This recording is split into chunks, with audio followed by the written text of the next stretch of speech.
Well, good morning, everybody, and welcome to the November Task Force meeting.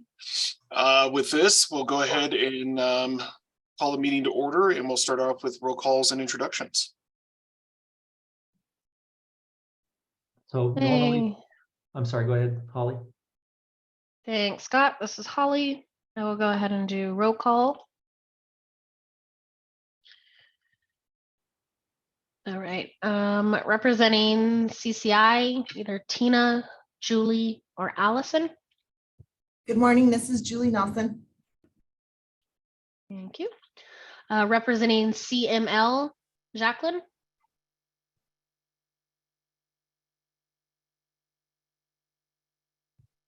All right. Representing the accessibility community, Cheryl Garcia. I saw Cheryl, so I'll mark her as here. Thanks, Cheryl. Representing the members at large, either Billy or Luke. And I did confirm that neither of them were able to attend today. So representing the BESP, Tim from Lumen.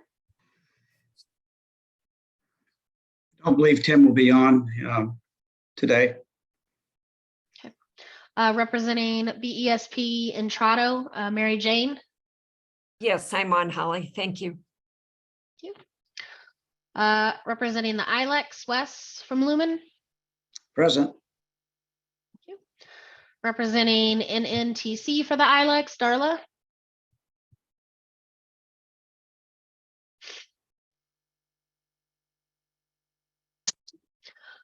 Representing T-Mobile Wireless, Jenny. Good morning, I'm here. Thank you. Thank you. Representing Wireless Viero, Ryan or Mary. This is Ryan, I'm here. Representing CLEC and VoIPs from Cinch, Cindy or Lindsay.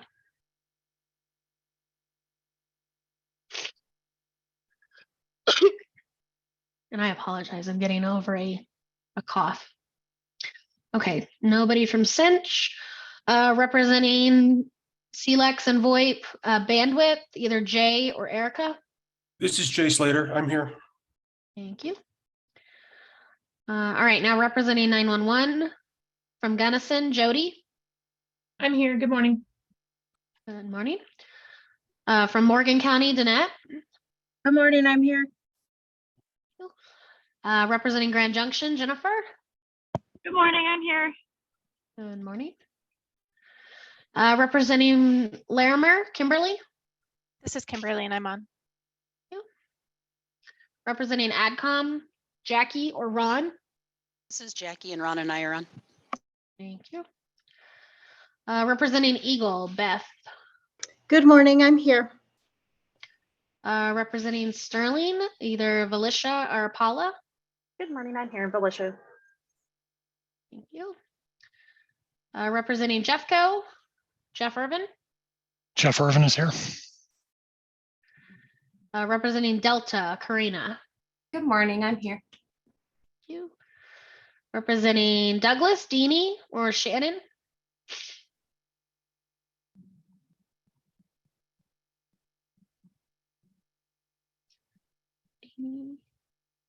Okay, nobody from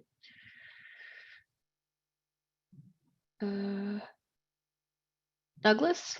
Moving on to Denver, Andrew or Jody. Good morning, Andrew's here. You. Jeffcom, either Michael or Kyle.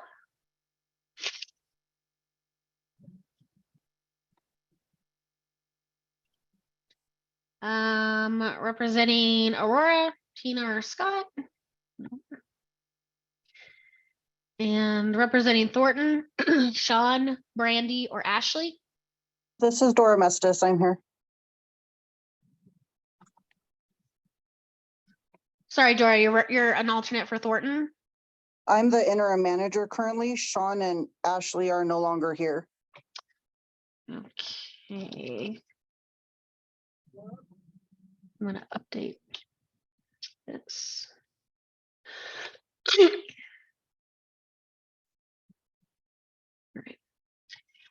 All Representing Westco, Mandy or Matt, and I know that neither of them are able to attend. Apparently today is a holiday for some. Representing Garfield, Carl or Tom. Carl's here. And representing Boulder, Patty or Christine. Yeah, Patty's on the call. Thank you. So we have 72% in attendance. So we do have majority and supermajority. Yeah, we do have a couple folks who are now considered removed due to absences, but I think today we're doing elections. So that might be an issue for next year that we discuss. I'll turn it back over to Scott. And this is Scott. Thank you, Holly. I would, one thing I was remiss to say at the beginning of the meeting is a reminder, everybody, for the benefit of the interpreters. When you're going to speak, please be sure to introduce yourself first before we move on to the item. And Daryl, I know that I cut you off. You were going to say something earlier as well. The only thing I was going to say is that we take roll for the voting members, but for non-voting members, please do sign in using the link that I put in the chat. I'm not sure if it shows up for people who join after you post it, so I'm going to post it again.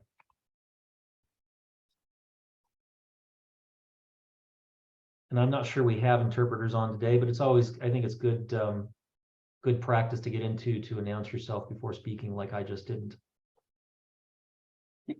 This is Scott. Thank you, Daryl, for that. I agree. It's good practice because they are with us 99% of the time. So it's a good habit to have. Okay, with that, we'll move forward for approval of the September 2022 meeting minutes. Well, that's a mouthful. Can I get a motion to approve the minutes?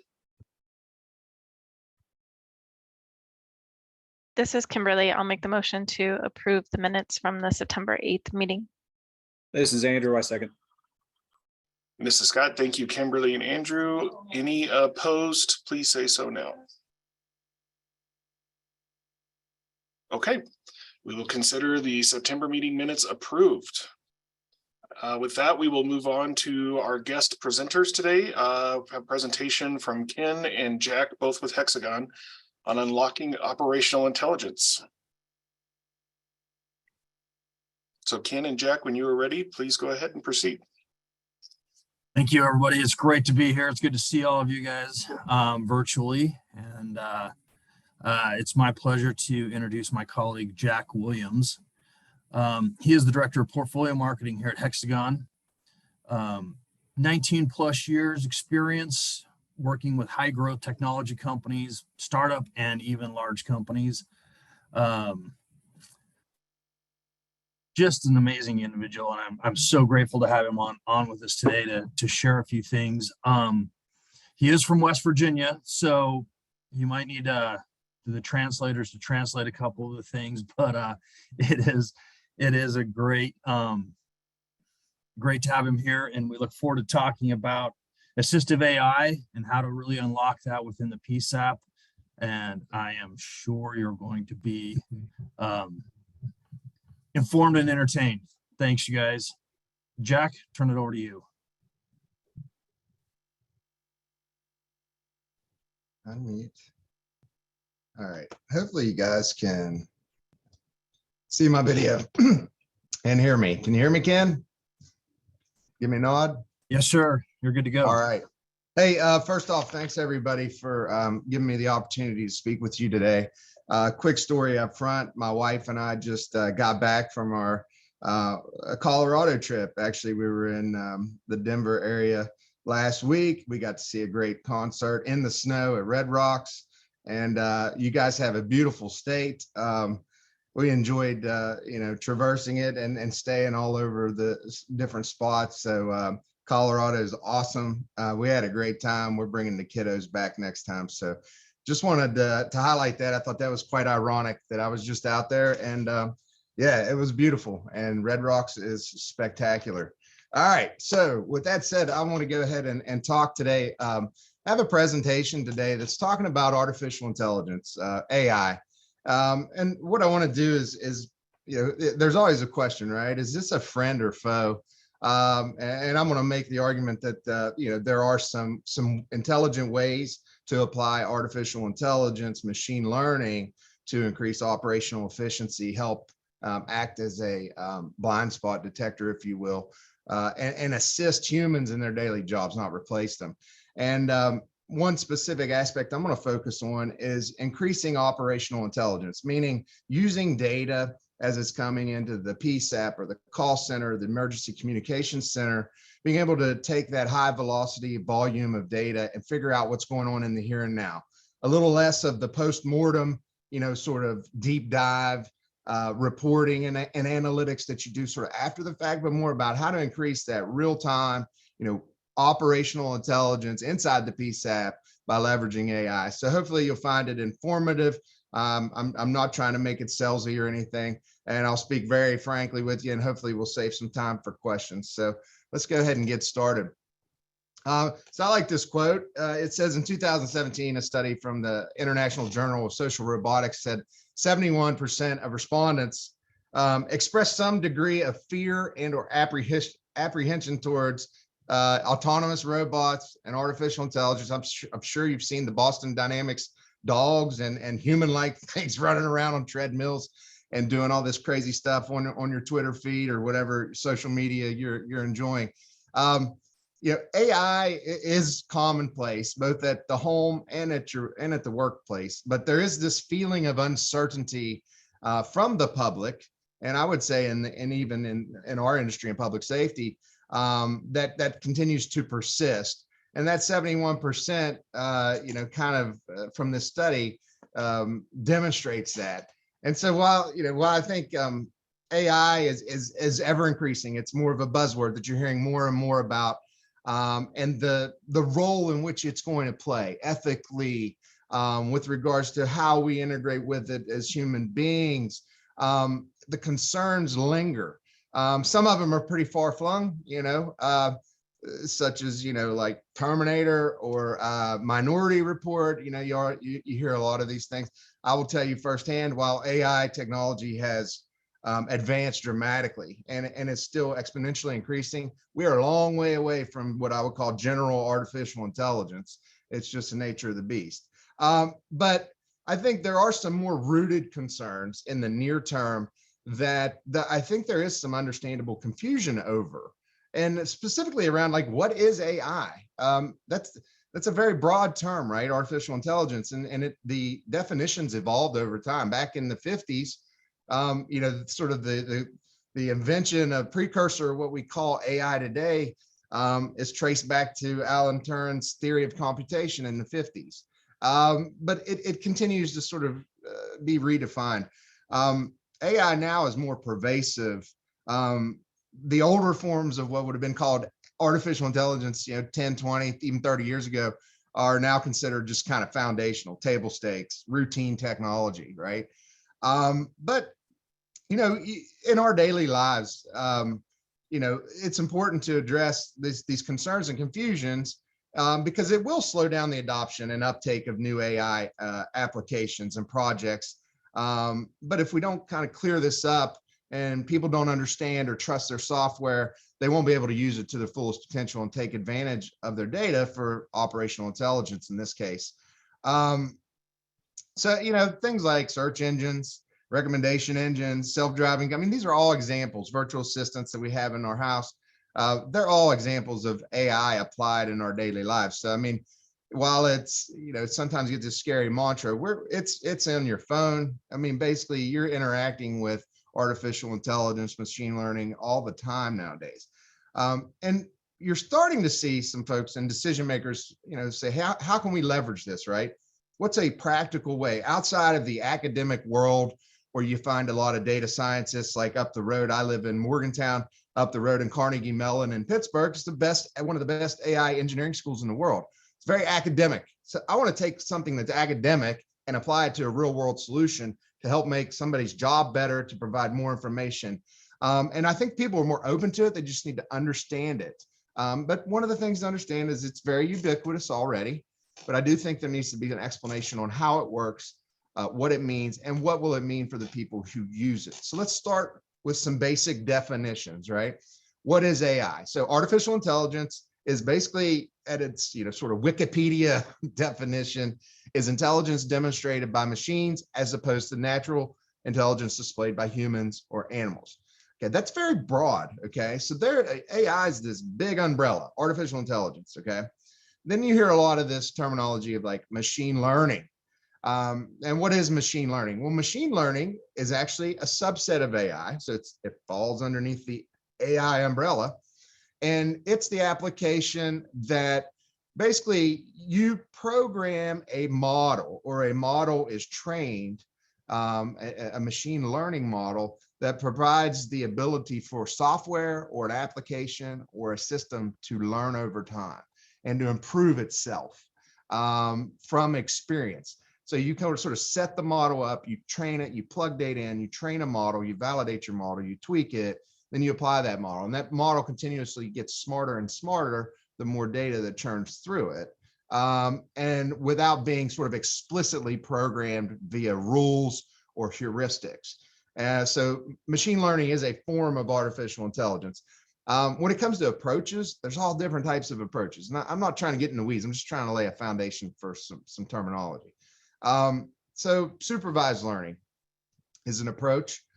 Think of that as, you're doing image classification. This is a stop sign. This is not a stop sign. They'll actually have humans annotate different pictures and determine, what object, in a stop sign, and this is a stop sign, this isn't. They'll run that through the model. And so you can sort of check. So this was accurate, this was not. You made a wrong prediction here, a wrong classification here. And so you supervise the training. Unsupervised learning is when you just throw a data set at something and see what it spits out, identifying correlations that might otherwise not be obvious, classification algorithms, data linkages or link analysis, reinforcement learning, deep learning, which is really sort of the very advanced neural networks and things like IBM Watson. That's where you're really getting into some heady stuff there, and deep reinforcement learning. So there's different flavors of artificial intelligence. What I'm going to focus more on today, though, is practical uses of it in public safeties, right? Not, trying to create general artificial intelligence where you have something that sort of thinks and acts like a human, but how can we take these, the pieces that make sense and apply them to our jobs and the roles and work that certain people have in public safety? So how's it being used today in public safety? So some common use cases, and I'm not saying our company does any of this at all. I mean, a lot of this we don't even mess with, but this is things you might be familiar with. Image identification, that's obvious, right? So we use license plate recognition, for your toll roads, for different sorts of image classification for video cameras, being able to distinguish faces, objects, words, even features like tattoos. That's a common use case you'll see, and that's kind of similar to what's called computer vision as well, which is basically the science and technology of machines that see. And so computer vision, I would think, is next generation image and pattern detections. It's sort of taking image identification to the next level. A good example of that would be sort of what you see in a Tesla. Pattern detection and analysis. So understanding, identifying, and triggering actions or alerts when a situation is deemed to be abnormal.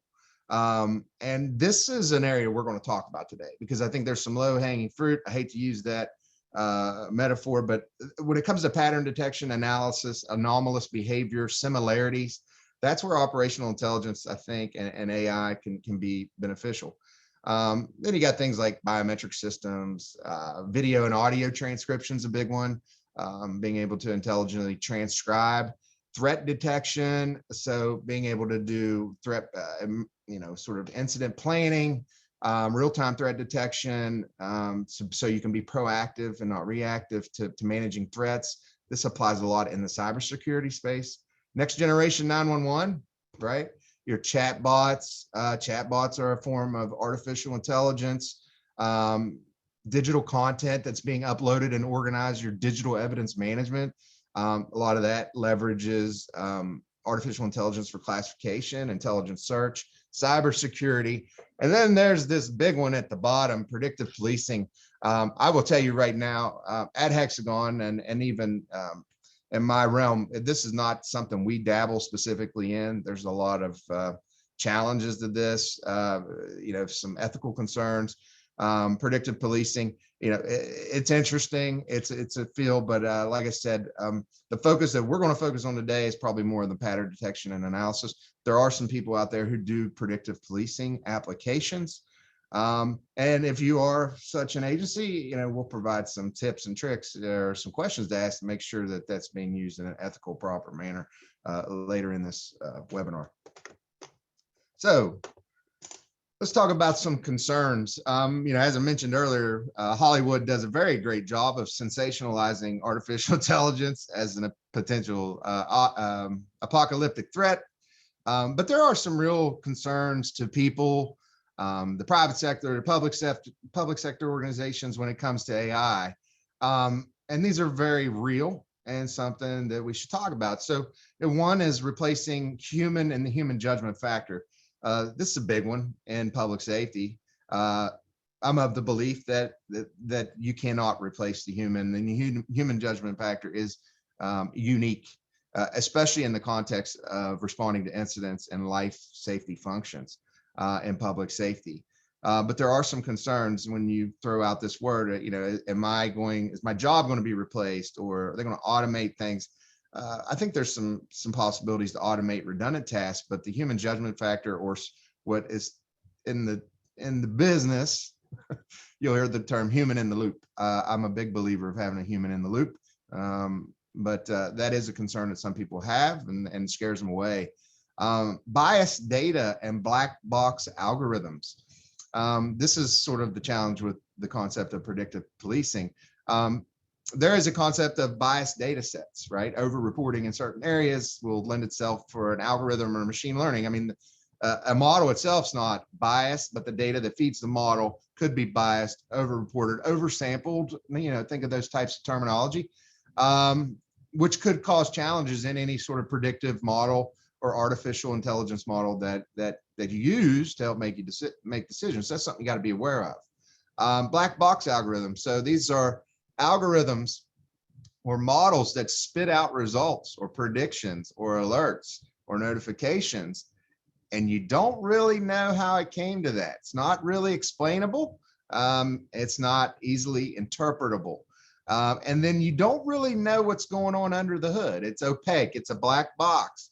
And that's a little bit of a red flag. I mean, you want to have what I call a glass box type of approach, because to ensure that the algorithms themselves, the models themselves, don't have any baked in bias or unrealistic output. And so those are some things that do provide some concerns. Accountability. When it comes to AI, who's accountable? If a self-driving car wrecks, who's accountable? I mean, I think it's the person even in the vehicle, even if you're not driving. But I mean, these are the types of things you got to think about.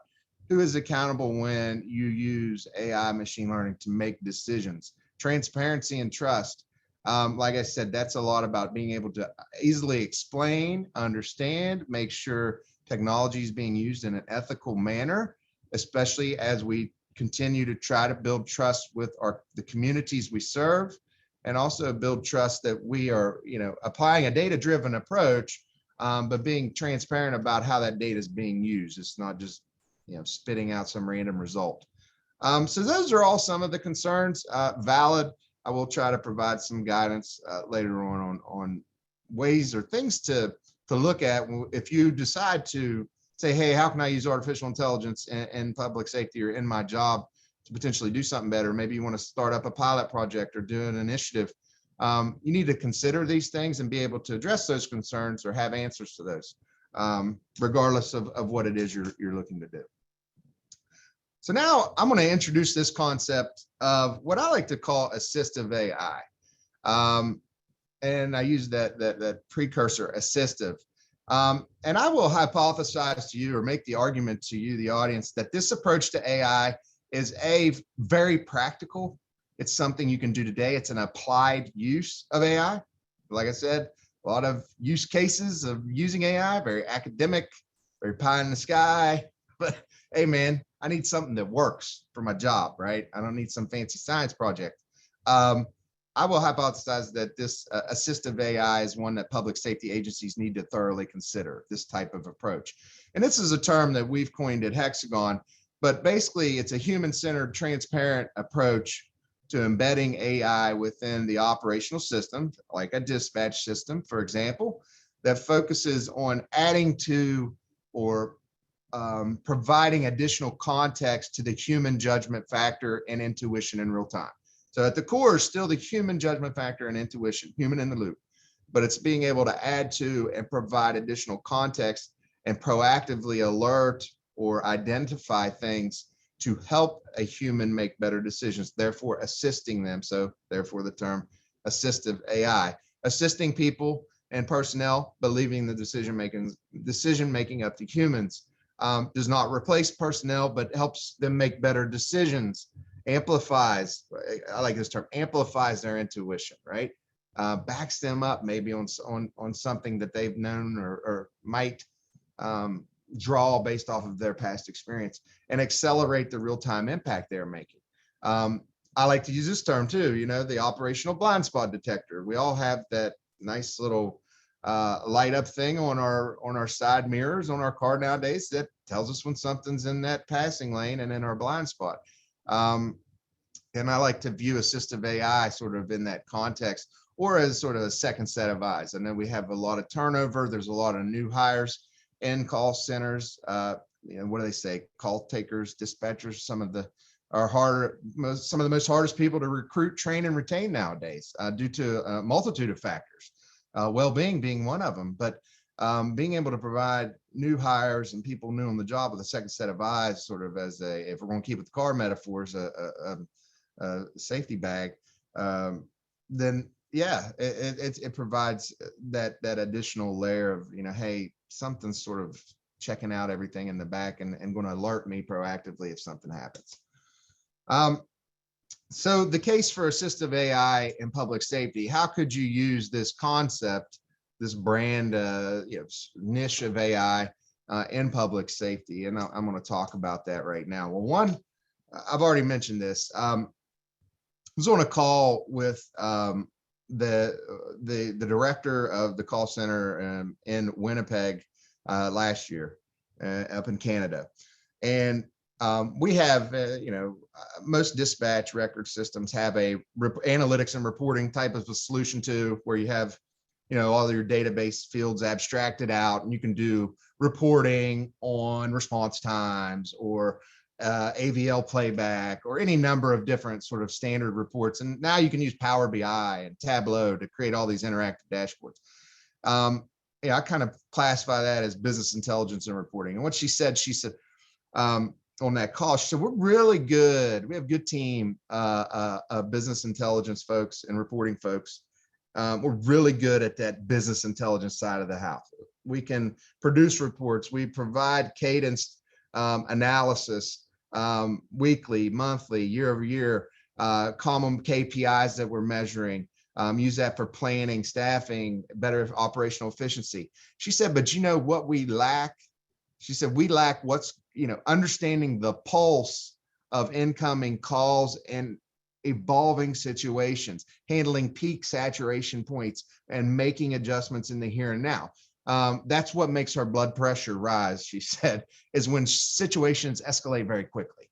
And that can't happen. It's, it doesn't happen all the time, but that's, that she identified that as a potential gap. And today we handle that with intuition, with experience, and some very dedicated folks at the call center and communication centers. But in reality, are there some things we could be doing to help that? Okay, so we're really good at the post-mortem analysis or after the fact analysis, but what can we do now in the here and now to help address something ongoing? And so that's where, there's a gap there, missing opportunities to reduce the complex of things that could spiral out of control.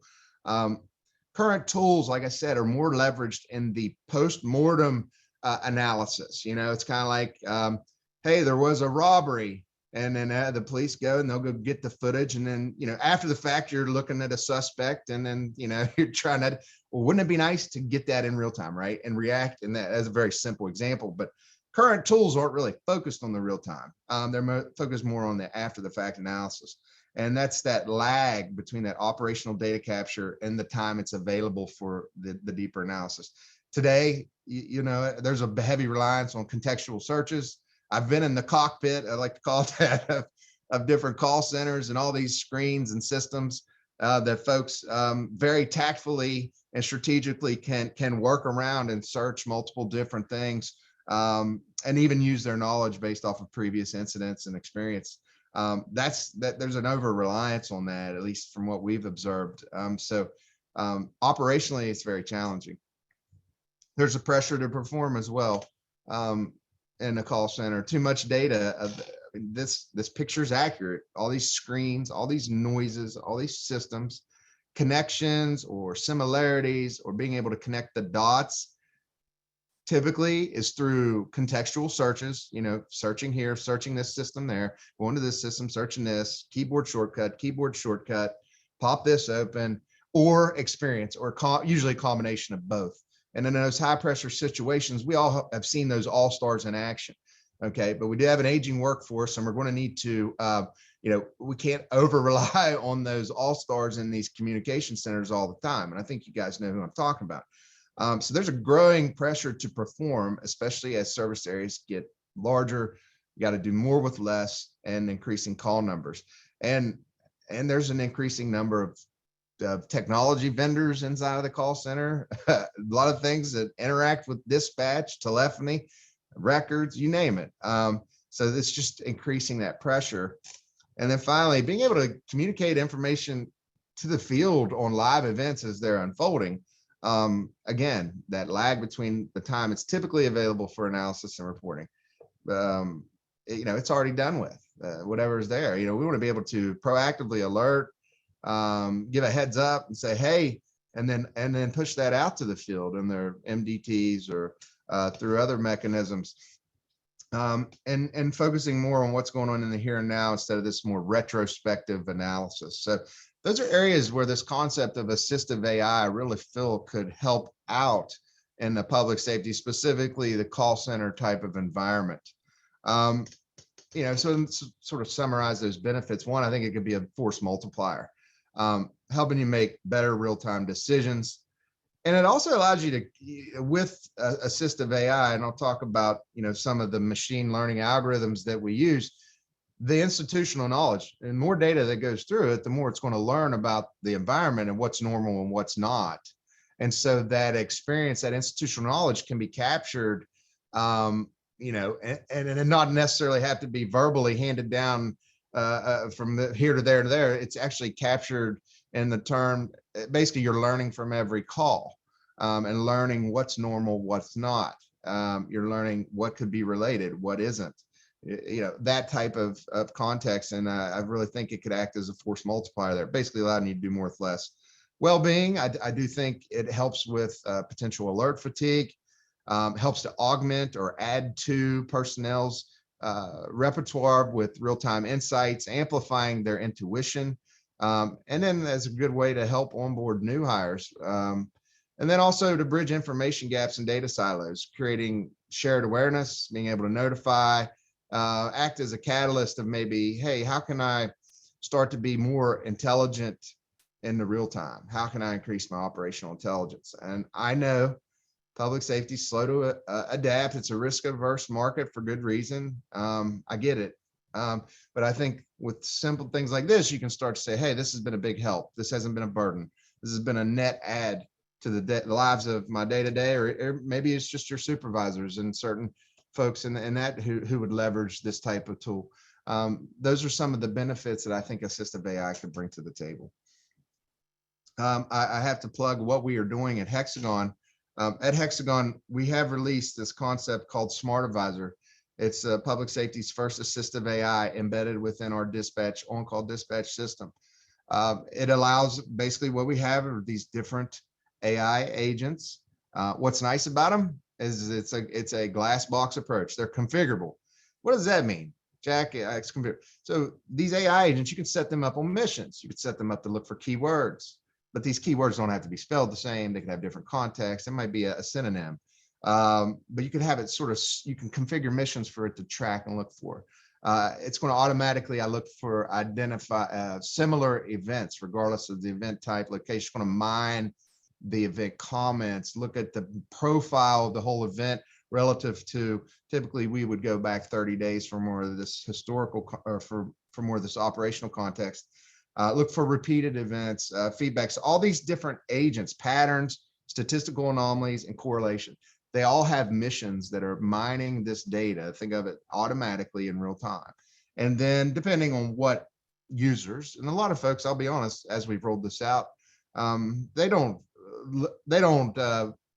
push these smart advisor alerts out to every call taker and dispatcher. They would typically just start with supervisors, maybe even an analyst who's not typically logged into dispatch, but does want to see what's going on, or somebody following a specific case, and start there. But over time, we do see this is going to be the future. I mean, those future call takers and dispatchers have grown up playing games a lot more advanced than the old 2003 Madden I used to play, right?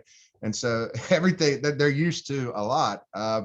So we have these things, they're constantly running in the background, and they will look for trends, patterns, anomalies, similarities, and alert you when things happen. And then with the alert, you get an explanation. You're easily able to digest how it came to that. It's not a decision, how it came to the decision to send you this alert, and give you some context. Why are these things similar? Is there some linkage in the description of the suspect and the event comments that otherwise would have been unknown? We believe these two things are related, therefore the same event. And it's really just trying to be proactive and provide that. It's not taking over the human element.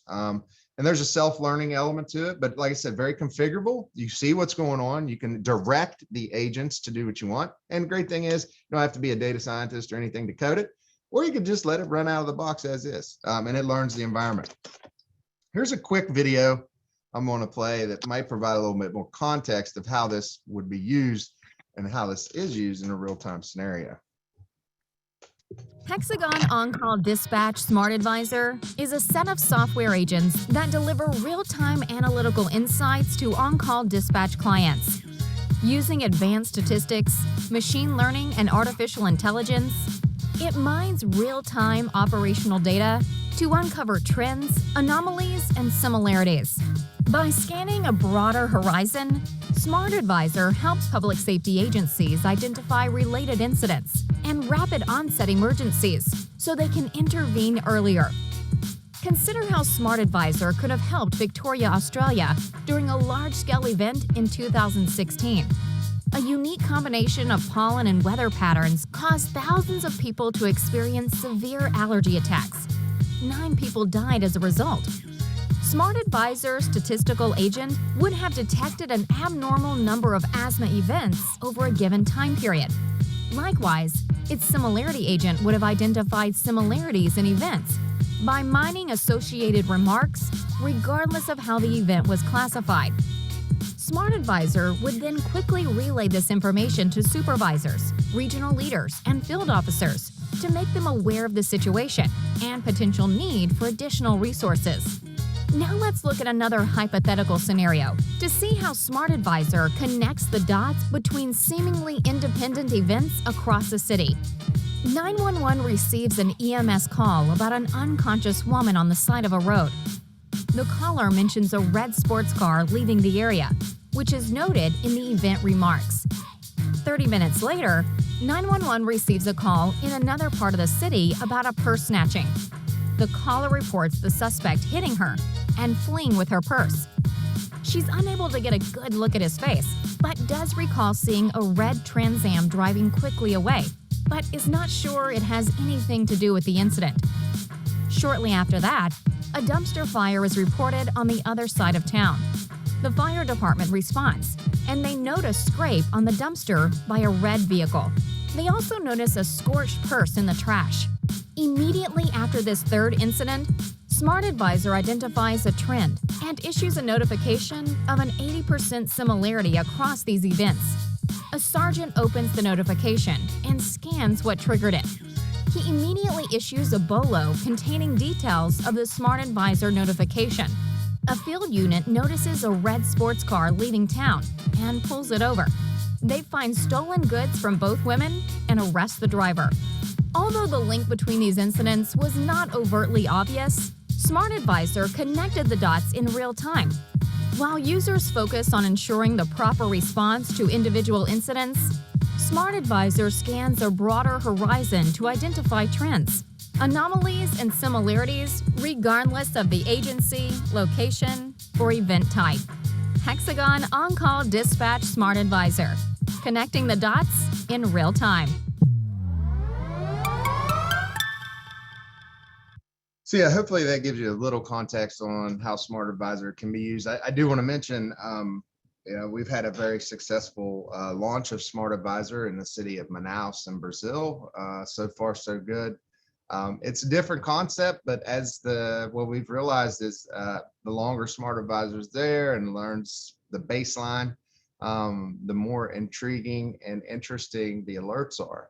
And we're finding some really good results. So it's something we're very excited about, where we really try to take a practical look at how we could apply AI to make public safety in our customers' lives easier and help make public safety work better.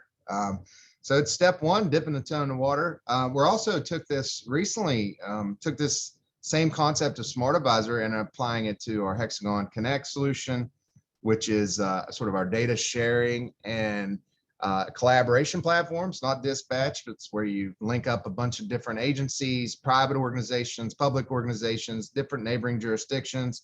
You share information. You have, I would call it more of a smart city type of solution or data sharing initiative type of solution. But we're applying those same agents there to help connect the dots, not just with dispatch data, but all the other types of sensor sensor alarm, incident, AVL data that's coming across. And so, our goal is to provide this capability to our other products. So it's just a quick example. Before I wrap up, I swear I just got two or three more slides. I do want to mention that we take this approach of explainable and ethical AI. That's a lot of text on the screen. You don't have to read it all. But Smart Advisor, the assistive AI concept is considered to be explainable AI because the output that you receive, in this case alerts, are easily understood. You can identify with the reason why it was issued, and you have what is called a high interpretability. That's something that you should look for regardless of your solution, but I think that is a key element of assistive AI. Assistive AI is also in direct contrast to your black box. I have no idea what the algorithm's doing, but it's spitting me out a result algorithm. We aim to produce a glass box model where we use publicly available. It's like making a cocktail. There's a lot of algorithms and mathematical and statistical models that you can use, but it's how you really put them together to solve a certain scenario. Like, how do you create a model that identifies similarities between incidents? What profile, what fields, what elements do you look at? Temporal elements, event type classifications, unstructured data, and how do I make that linkage there? So you take a best of breed and you apply that. The glass box approach means that you, as an administrator or someone in that role, can go in and actually say, hey, I want to turn down the threshold here. I want to up the sensitivity here. I want to turn it off. I want to add this mission. All that's there. It's very transparent. It's a glass box approach. We are not the Carnegie Mellon data scientist grads, right? We're not creating novel, world-changing algorithms out of the box with a team of 100 data scientists.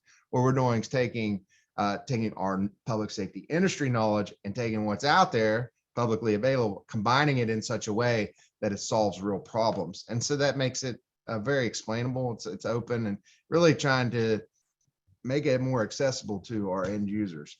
And like I said, human in the loop. It's all about identifying patterns, trends, anomalies, pushing that out in real time.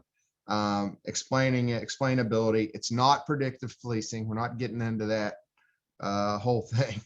But what's nice is you still have control over it. It's not like, you plug it in and it just does it and that's it. And this is irrelevant. It's something that learns over time, but also something that our customers can tweak over time and sort of give these things new missions. So each installation is unique. And then last, I want to give you 6 key principles to deploying AI projects. If you are looking to say, hey, I have a budget, I'd like to pursue something on an innovative project to see how we could do X better. And you want to look at maybe ways to use AI to do that, or artificial intelligence. These are some key points, and I actually presented a similar presentation with a colleague of mine named Rick Zach from Microsoft. I don't know if you know him, solid guy, great presenter. And me and him, these 6 principles, key principles to deploying AI projects, they apply to anybody. So if you're in that space, I highly consider you to think about these. One is AI has to operate reliably even when circumstances change. So you have to be able, if you're going to deploy it, it's got to be reliable. It can't, you need consistency, reliability, and especially when things change, especially when that peak saturation volume hits, it's got to be reliable. If it's not reliable, then, you probably should take another look at going down that path. 2, it needs to treat all people the same. So you must explicitly understand what are the data sets that are being used to train it. Is there anything we need to account for? Is there biases, oversampling in the data? What's nice about Smart Advisor, you have those controls to be able to tweak that as well, even if your data does have some oversampling in certain areas. But you need to be able to, but any other thing, let's say you're not even doing Smart Advisor. Let's say you're doing image classification, or you do go down that route of predictive policing with somebody else. You've got to make sure your data is not biased, or the data that they use to train their black box algorithm was not biased. And AI needs to be able to treat all people the same. It shouldn't have any built-in advantages, as that's truly what you're after with data-driven, but it's something you need to be aware of. Information must be protected from attacks, so it must be ensured that AI systems are built to ensure privacy and security and data security. That's a big one. AI should connect people and ought to be intentionally built intentionally to include rather than to unintentionally exclude, meaning sort of a democratized approach to the results that artificial intelligence could help. You don't want an over representation of power with one person who has all this information. The AI should be naturally built and architected to be able to disseminate it. I would tell you this, within Smart Advisor, the goal is to disseminate alerts, right? AI should be used to connect people in general. It shouldn't be built to exclude, should be more to include, something to think about. 5th, it needs to be easily explainable and understandable, especially to create transparency and to gain buy-in. And address potential issues around fairness, biases, or unintended outcomes. So, especially with the community. So it needs to be explainable, it needs to be understandable. I need to understand how it came to that. And that's going to nip it in the bud if you have any questions or objections of like, how are you using this technology to do X? Well, that's not fair, I don't understand it, or this could be biased. You need to have answers for that. And so it needs to be explainable, needs to be understandable. And then finally, all projects need to understand that AI cannot take the place of, nor the accountability of the human being, the person. And so these are 6 key principles we came up with. If you are looking to deploy AI, I think it's a very interesting area to look at. I think you're not going to go out and necessarily buy an AI product. Most of the solutions you're going to buy are going to have some sort of embedded intelligence in them nowadays. But even with those, and even if you were going with our product, these are the types of things you should ask. And so, like I said, you're probably going to buy solutions with vendors that incorporate some sort of intelligence powered by AI. And so you just need to maybe understand how it's coming to some of those decisions, what that architecture is, how explainable, how transparent things are, and look at things like accountability when something happens and who's going to be responsible, etc. With that said, I'll leave you with this quote. As Elliot Gilling from the World Infrastructure Journal said in a recent article, he says, there's a pressing need for all parties involved in the implementation and rollout of AI technology to clarify what it is, to make it more accessible, lest the transformative potential of AI be squandered. And, I encourage everybody to think about the 6 key principles of AI projects, talk to vendors about how it's being embedded into your core operational systems. And by removing the confusion and employing good policies, I think that trepidation of AI can be overcome and could result in some really transformative impacts for the community. So that said, I'll hand it back over to you, Ken. Jack, appreciate that. Any questions? I know we're kind of running into this, but I mean, AI is huge. It's the future. It's how we approach things, not from just us, but other vendors out there that we work with. So if nothing else, give you some things to think about. We've been experimenting with it for a long time and have some good data and some good insights. Like Jack said, the 6 key principles are huge. I think that can go across any platform you're looking to add into. Open for questions for Jack and I for the next few minutes, if there are any. We'll post my email address. I'm on the list, but I will post my email address in the chat. So if anybody wants to do something offline, more than happy to connect us.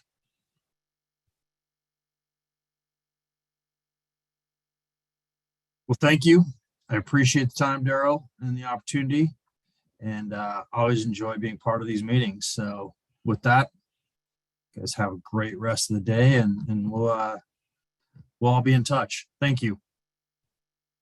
Thank you, Ken. Thank you, Hexagon team.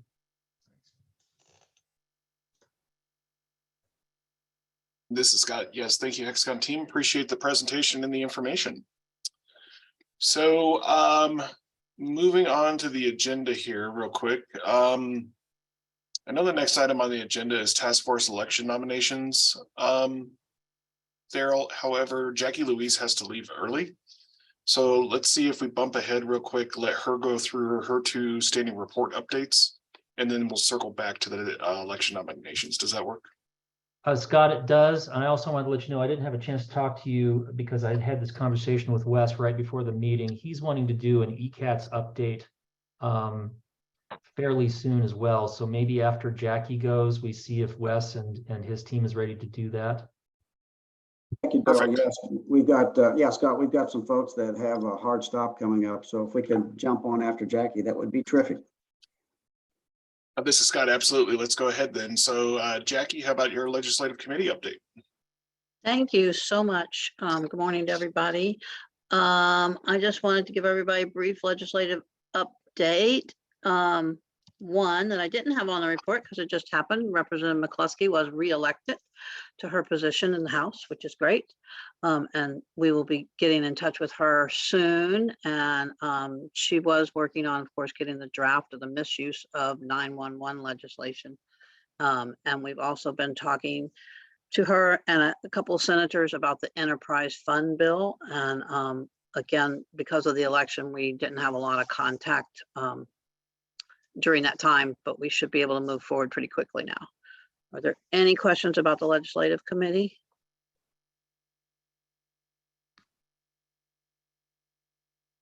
And this is Scott. Not hearing any and not seeing any. Thank you, Jackie, for the update. How about the prepaid committee?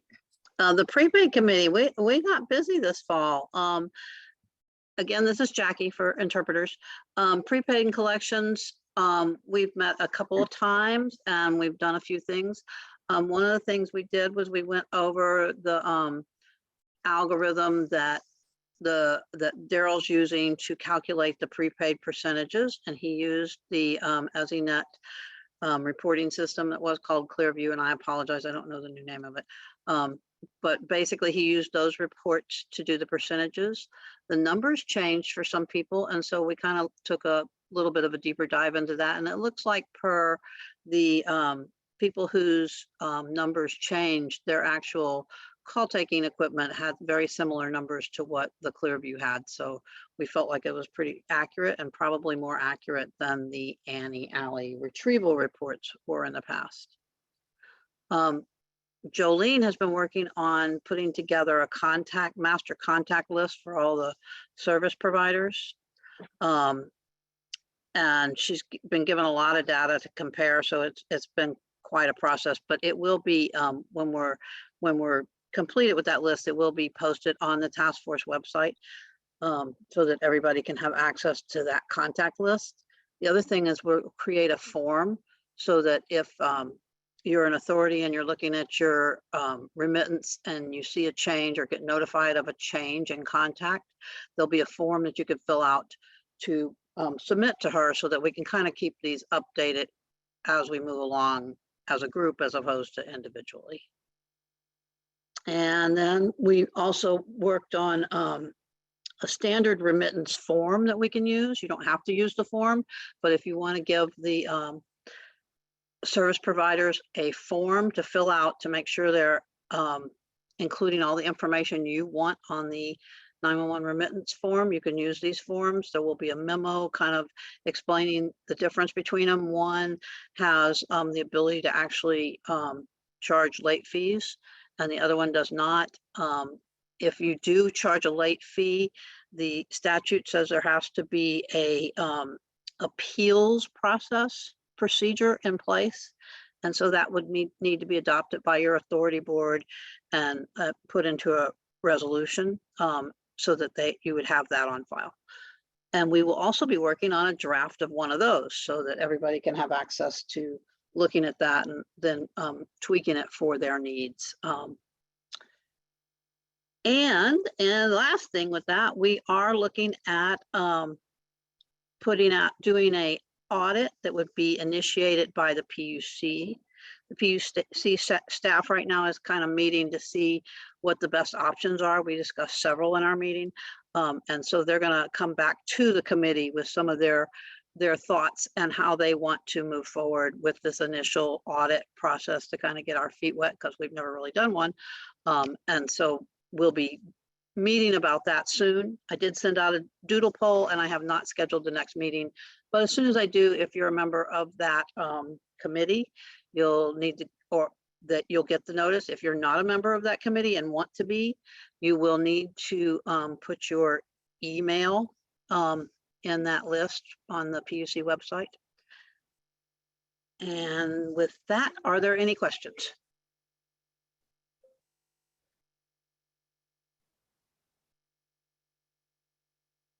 And this is Scott, seeing and hearing none. Thank you, Jackie, for all the detailed updates on both. Appreciate it. And thank you for letting me jump ahead. This is Scott. You are most welcome. So with that, then Wes, why don't we jump over to you for the BESP report?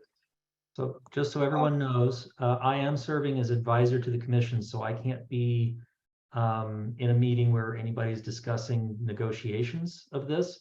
So what I'm going to ask is that, Holly, that you pause the recording, and I'm going to turn off my speakers. And Holly, if you would text me when we're back to the rest of the meeting, I will rejoin. Daryl, this is Tracy, and I tried to raise my hand, but I wasn't sure I was moving fast enough. Can you hear me? Yes. Could you just explain Intrado Insights for me? We were having that exchange in the chat. This is before you go off.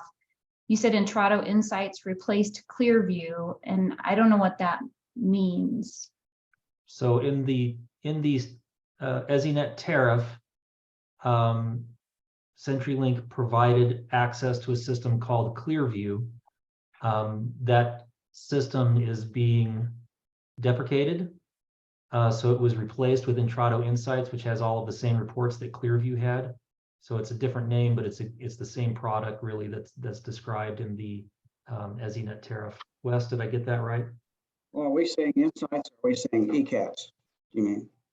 I'm sorry, ECATS is what's going to be replacing Clearview.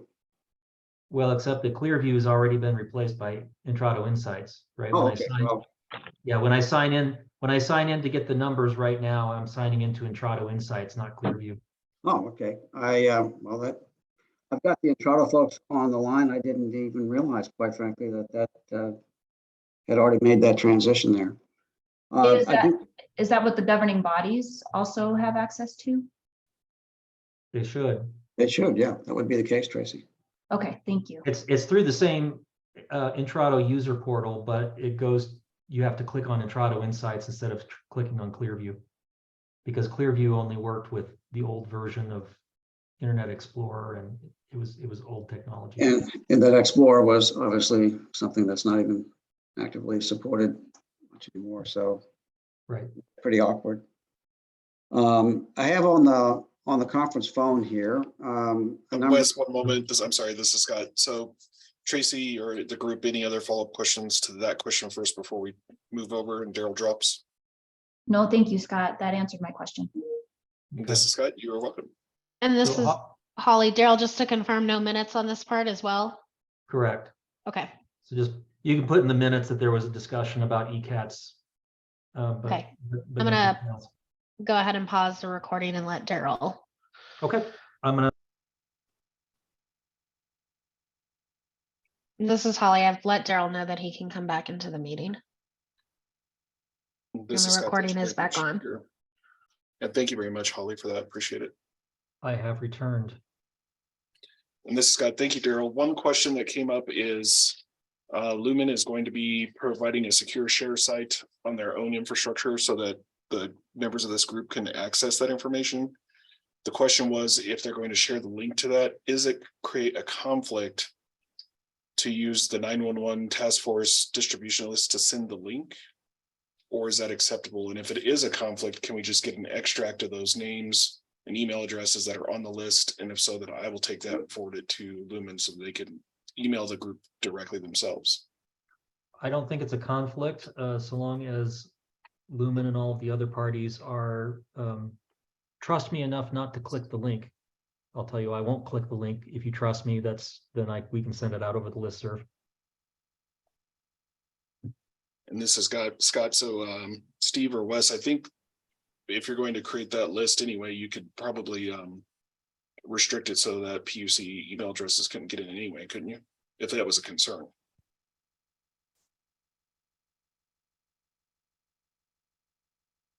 Or maybe let me just ask you, do you have any concerns based on that, what Daryl just shared? Hey, well, we'll get back with you on that. I don't know if we can, I'll get with Steve on that to see what kind of properties we can assign to that site. Okay, Wes, why don't you just email me directly? And then that way we don't have to bother Daryl and Holly until we get to an answer to that. And then I will coordinate with the two of them directly. Very good. Yeah, I'm just not 100% on the extent of what those capabilities are on that site. Understood. Okay. We are definitely running a little behind on time. Again, this is still Scott. We're definitely running behind on time. Question for the group. Do we want to take a 5-10 minute break now and come back to go through the remainder of the agenda, or do we want to tackle part of it before taking a break? This is Andrew. I could use a 5-minute break if that's all right.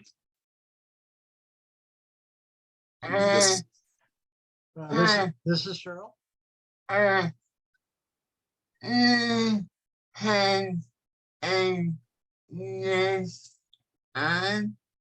We have a. I didn't get that, Cheryl. The Chad. Oh, you want me to say that now? Or what?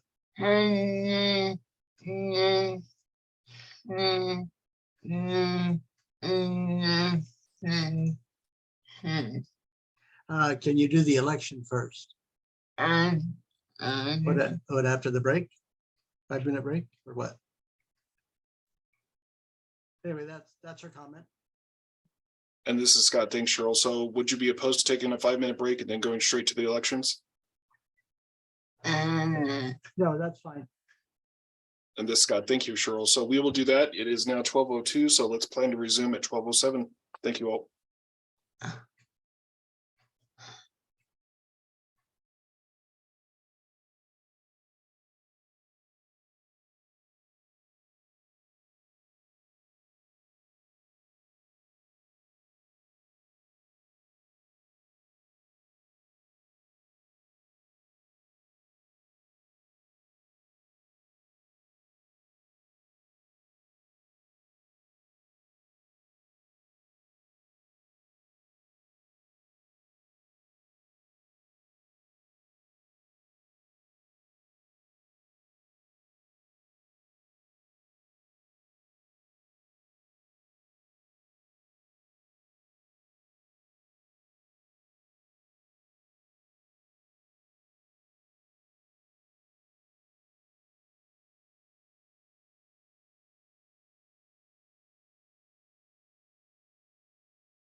All right, this is Scott. Hopefully everybody is back now. Unfortunately, we have a lot of important business to still cover, so we're going to jump right in. So let's move back on the agenda now to task force election nominations. Daryl or Holly, any information we need to share? I know that we have from the roll call several vacancies that have been vacant, but there we've got it on the screen. So I will turn it over to you. Get myself off of mute here. Yeah, so I have the nominations as they stand so far. We can take additional nominations from the floor. And what will happen is early next week, I will put together a ballot and send it out to the voting members only to vote in the members that for the positions that are vacant coming up at the end of this year. So to recap, the positions that are up for election are at large, Billy Allen, BESP, Mary Jane Rasher, for ILEC, Darla Joseph, for wireless, Ryan Hoke, for CLEC VoIP, Jay Slater, and then several for 911, Jody Chin, Kimberly Culp, Jackie Reynolds, Karina Artaz, sorry if I mispronounced that name, Karina, Tina Bunetta, a currently vacant position for the city of Thornton, and Patty West for Bretza. And then for 911, of course, any of those can be filled by anyone from the local 911 agencies, either the 911 authority or the PSAP. So I asked people if they wanted to, the current people, if they wanted to renominate for another term. And I also asked for other nominations for people who are interested, and we still have a few that I don't have any candidates for. For at-large, I have one nomination for Chad Weber, and I believe Chad was on the call today. I don't know if he's still on or not. Nominated by Cheryl Garcia, and Chad accepted the nomination. But we can still take additional nominations from the floor if anybody's interested. For BESP, Mary Jane is interested in continuing her term, and that really, it's really limited just to people from Entrado because there are 2 BESP positions. The other one is filled by a representative from CenturyLink. The ILEC position currently filled by Darla. I don't have any nominations, so I don't know if Darla's on the call today and can tell me if she wants to run again. So let's stop there since I don't have any nominations for that position yet. Do we have any nominations for the position that is coming up that is currently filled by Darla Joseph from NNTC? Anyone? Okay, we'll move on. The next one was the wireless position currently filled by Ryan Hoke from Fiero. I don't have any nominations for that. I don't know if Ryan is on the call today, but if he is, he can let us know if he wants to run again, or if there are any other nominations, we could take those. I am on the call. This is Ryan from Bureau. Are you willing to run again, Ryan? I am. I just I have a little bit of concern with my role here at Viero. We're very thin staffed, so I've got a lot of responsibilities. So I think I would be okay with it. Is there anything I should know about the position? I inherited this from Monica Aiken, who left Vero recently. So is there anything you could tell me? Maybe this isn't the time or place for this kind of question, but well, I mean, this is the last opportunity to take nominations. So I can just tell you that really the only request we have of you is to attend. There is an attendance requirement. But you can also assign an alternate so that if you can't attend, somebody else can attend in your place, and it still counts towards your attendance. Yep. Okay. Yeah, I'm fine with that, and I do have an alternate here too that could perhaps assist with that. So yeah, go ahead and keep me on there. Yes, please. Great. And then for CLEC VoIP, the position currently filled by Jay Slater. I don't have any nominations yet. I don't know if Jay or anyone from his team is online, or tell us if they're willing to run again, or if there are any other nominations. So Daryl, this is Jay Slater. I'm interested in running again. Okay.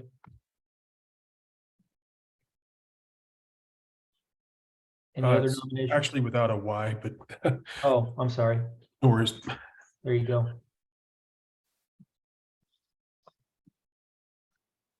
Okay, and the 911 candidates, we have 7 positions open, and currently, make sure my count is still correct, we have 6 candidates. So we still have 1 position left that can be filled. And again, the outgoing are Jody Chin, Kimberly Culp, Jackie Reynolds, Karina Artas, Tina Bonetta, City of Thornton, and I know you just had a change of leadership there, and Patty West. Patty is running again, Tina is running again, Kimberly is running again. Bill Duggan from Freecom is not an incumbent, but he said that if there aren't enough candidates, he's willing to run. Jody Chin is running again, and Kathy Rayleigh has said that she is also interested. So the 2 I haven't heard from, well, it's kind of hard to compare the 2 without them being next to each other, but you can see the list of outgoing candidates, outgoing incumbents, and the list of candidates. So if there's anybody else who is currently filling one of those positions and wants to run again, let me know, and we can add your name to the list. And we can have more candidates than we have positions. That's why we have an election. So if you are interested in running for any of these positions, let me know. Hey, Daryl, this is Karina with Delta. Hi, Karina. I would be interested again. Okay. Anyone else?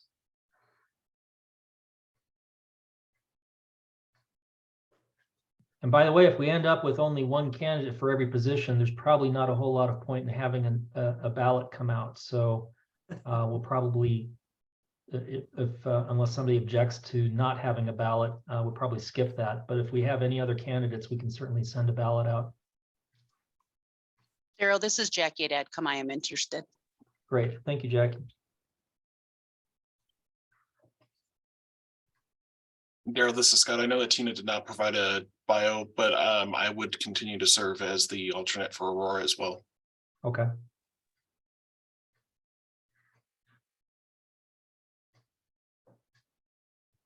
And by the way, so the bylaws say that the ballot will include bios of the candidates. So I've been asking for those. If you don't give me a bio, I'm not going to take you off the ballot. But I will be reaching out to all of the candidates again before I send out the ballot to ask if they have a bio they want to include. And it's more of a statement as to why they want to run for a position on the task force, more than a bio. Daryl, this is Cheryl. Cheryl? Can Chad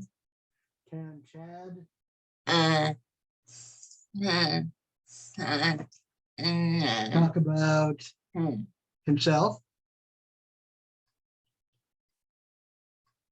Give a little update or a little information about it? Is that what you want? Well, because we're running late today, I would suggest that the bio that's going to be on the ballot would fill that purpose. All right. And Daryl, this is Chad Weber. I have been able to sit on up until now. I apologize. I had to jump off once or twice. I'm running our testing center today. We got a bunch of new testers come in. I sent you my bio and I will look forward to hearing back from the committee. Thank you all very much for letting me sit in a little bit today. Thanks, Chad. Thanks, Chad. Thank you, Chad. And we did receive your bio, so that'll be on the ballot. We really appreciate you stepping up for this. Perfect. Thank you. So let me just, because I kind of went through them kind of quickly, I want to make sure I'm not missing any other nominations for any of the categories. So at large, BESP, ILEX, wireless, CLEC, VoIP, and 911. Any other nominations for any of those categories?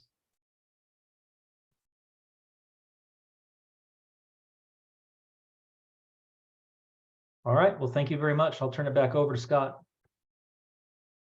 This is Scott. Thank you for that, Daryl. So to your point, quick question for you. Since we have a 1-for-1, do we just send it out as to say, here are the bios that we have, and therefore just approve? We had no other new nominations, correct?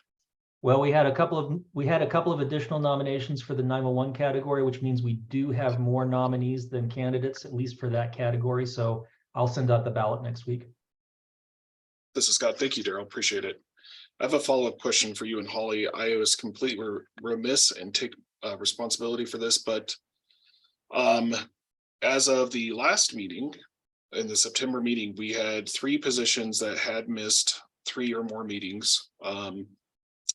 And I know that Cheryl is with us now, so I think if you are okay with it, that we would ask the group if Cheryl, number 1, if she is still interested in maintaining her position, and number 2, if the group is in favor of allowing her to do so. So maybe we tackle that one first, if you're okay with that.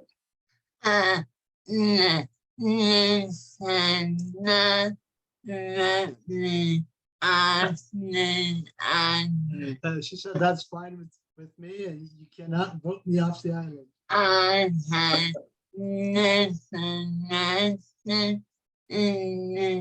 have diplomatic immunity. And this is Scott. Thank you for that, Cheryl. So I will entertain a motion to allow Cheryl to maintain her position as the AFN representative. Jeff Irvin, so moved. This is Scott. Thank you, Jeff. Do I have a second? This is Ryan at Vero. I'll second that. Thank you. This is Scott. Thank you, Jeff and Ryan both. Are there any opposed for Cheryl maintaining that position?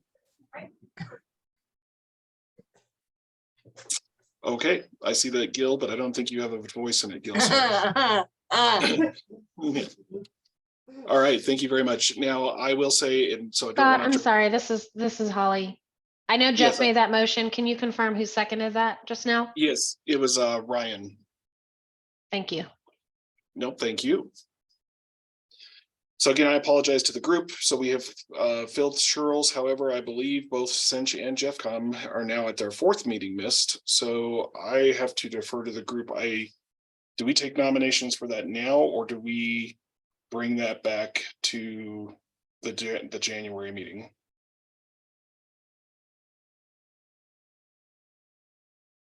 Because actually, Ryan, apologize, that actually, Daryl, that ties back to your list. If those 2 positions are vacant, then that would actually make the 911 vacancies 9 instead of 7.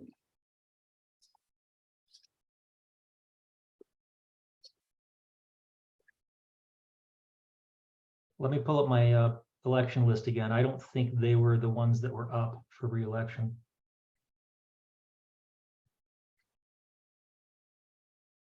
And this is Scott, while Daryl's pulling that up, Kimberly, if you can confirm, I think if people do miss 3 or more meetings, and if they're not here to vote them back in, then under the bylaws, don't those positions become vacant for filled by other interested parties? Scott, that's my understanding as well. I would need to pull up the bylaws just to have the language right. But that sounds right. Ms. Scott, thank you, Kimberly.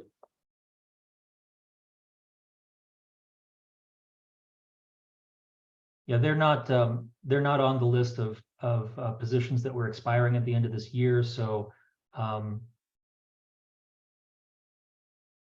think we probably need to reach out to those agencies and see if they're willing to continue participating. And if they are, the task force could vote them back in at the next meeting. Otherwise, we can open it up for nominations at the next meeting as well. And this is Scott. I'm fine with that approach, and I will definitely be sure I reach out to those groups between now, before the end of next week, since tomorrow's a holiday.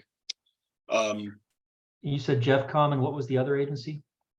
Jeffcom and Cinch. Okay, yeah, they're also not up for re-election. So either of those, we need to find out if they're interested in continuing to participate. If not, we can open it up for other nominations. Okay, great. This has got any concerns with that approach? If not, that's how we'll proceed.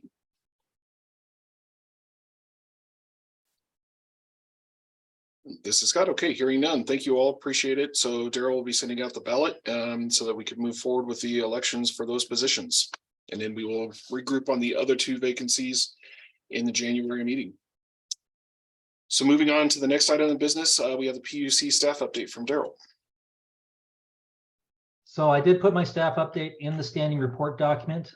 In the interest of time, I will just try to hit the highlights. There is a proposed rulemaking at the FCC that's coming up on November 17th. It's going to be introduced at their monthly meeting. I did put the link, just a moment. Sorry about that, didn't want to cough in everybody's ears. I did put the link to that meeting, and it starts at 8:30 a.m. Mountain Time. It's 10:30 a.m. their time, but here it'll be 8:30. But they also record all of their meetings. So a couple days after the meeting is live, you should be able to watch it on their YouTube channel as well. As soon as I have a copy of that rulemaking, I will get it out to everyone so they can see it. Jackie already talked about the potential legislation going forward. Federal legislation, there's been no recent activity. Of course, we just had the election this week, so it'll probably be a while before we hear anything. And we're going to be in a lame duck session for the rest of this year. So I doubt we're going to see much motion on any legislation. I put the reports regarding 911 surcharge revenues for the last 2 months, as well as the prepaid 911 surcharge. If anybody has any questions, I can try to answer those. And then upcoming deadlines. I said that March 1st is the last day that you can file an application with the commission to increase your emergency telephone charge for a June 1st effective date. As a reminder, the statute allows you to use a February 1st or June 1st effective date for emergency telephone charges. A lesson learned from the February 1st effective date is that probably March 1st is not soon enough. We had a 911 authority file on October 31st, and I was telling everyone that November 1st was their last day to file, and it still wasn't soon enough. So we had to do a shortened intervention period to make sure that it could be considered by the commission in time for a February 1st effective date. So I'm going to tell you for June 1st, if you want to file for an emergency telephone charge increase, get that filed by the middle of February at the latest. And again, we also appreciate if you send us a draft ahead of time so that we can let you know if there's any documentation missing or anything else that you need to fix before you file it, because it makes it go a lot smoother once you actually file it. That's optional though. So February 15th, roughly, get those applications in if you want a June 1st effective date, and I'll be adjusting my recommendations in the future to call for that earlier than we have in the past. And at that, I will stop, and if anybody has any questions, I'll try to answer them.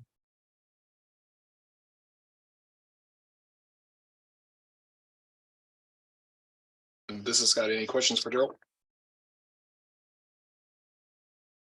Hearing none, Daryl, thank you very much for the update. Let's move on to the bylaws committee. Actually, I apologize. Let's go to the BESP report from Entrado with Mary Jane.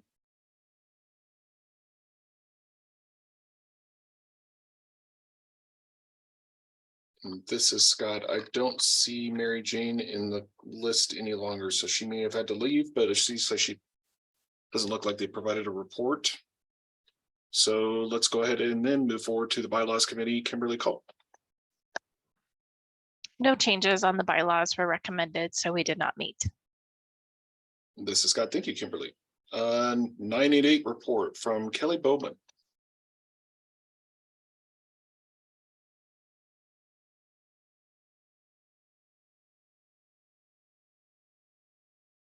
Kelly, if you are talking, you are on mute. Sorry about that. I couldn't get myself off mute. I had about 15 different tabs open. So I apologize. I can't be on camera today.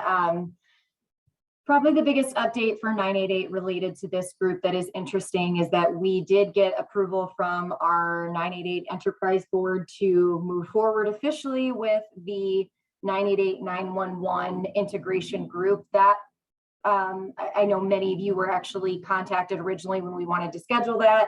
I did not follow the appropriate state order of operations in getting official approval to do that. I went back and checked my boxes, so now we're good to go.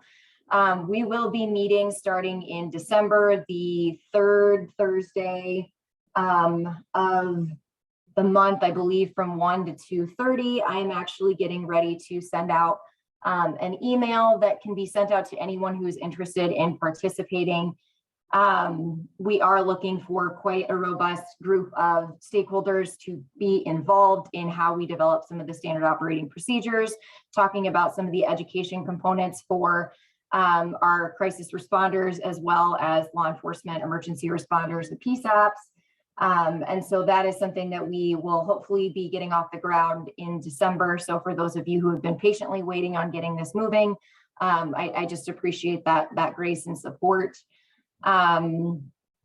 We had our enterprise board meeting this morning. There were no significant changes or anything that came out of the board meeting today. We are actually meeting with our contact center, Rocky Mountain Crisis Partners, because we've seen a decline in performance for 988. But we are also working through some additional issues related to the greater 988 network, having some data transparency issues and some service disruptions that we're working through. So we're trying to figure out overall system health and then what that means for us locally. And so that's probably the biggest updates out of 988 for right now. That relates to this group. So I can take a quick pause here for any questions, anything that's come up with your agencies related to 988. I have a question. This is Patty.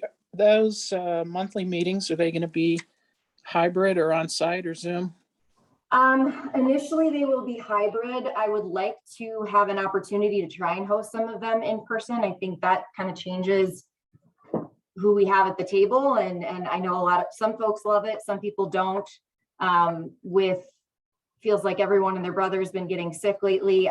We will always have some option for hybrid and a virtual option, but I think our agency is definitely interested in hosting some in-person and letting that be flexible based off who's interested in hosting. It doesn't always have to be in the Denver area, but we can get flexible and talk about that in the first December meeting about that cadence, because we're also going to have that be a fairly open meeting with folks dropping off, recognizing that there's staffing challenges. It doesn't have to be the same folks attending every single time. That would be ideal, but what we've been seeing lately in a lot of our work groups is our participants are changing pretty rapidly. So we're going to we'll have like a sign-in sheet and all of that, but we also recognize there's a lot of turnover, a lot of staffing challenges. So we want to offer flexibility so we get the right people at the table.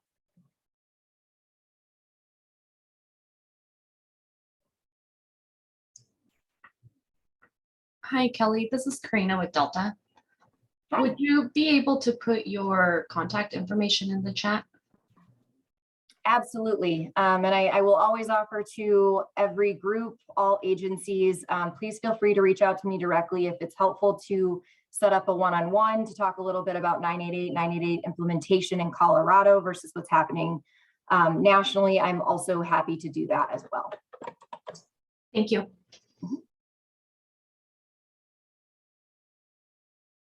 This is Scott. Thank you very much, Kelly. That was very helpful. Are there any other questions for the group? Hearing none. Thank you again, Kelly. I'm glad you're able to participate in these. This is good information for the group, so thank you.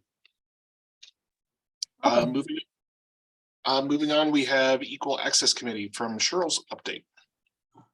Hi. The 911 Equal Access November 2022 report. She wrote here our September meeting. Gil, I can't hear you.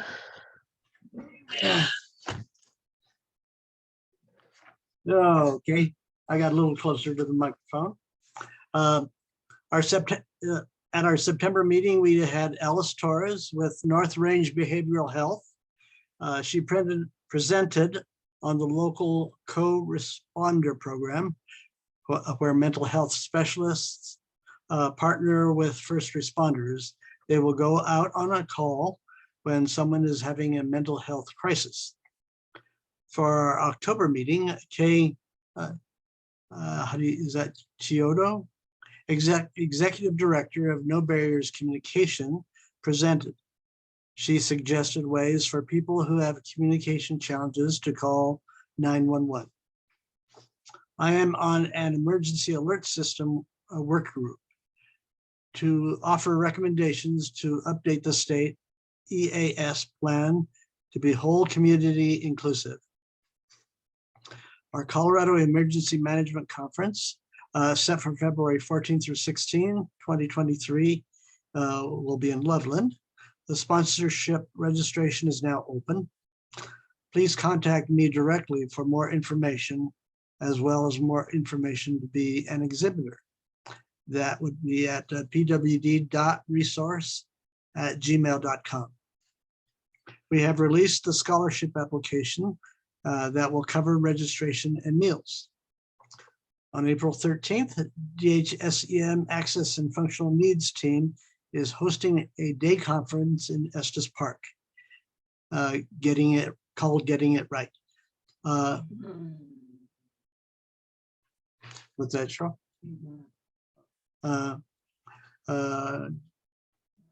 Okay, planning with not for. Planning with not for. Approach in emergency preparedness. Next, Billy Allen has stepped down from his position as member at large. I'm nominating Chad Allen, the accommodation coordinator for Regis University, which was discussed earlier. And what? Chad Allen?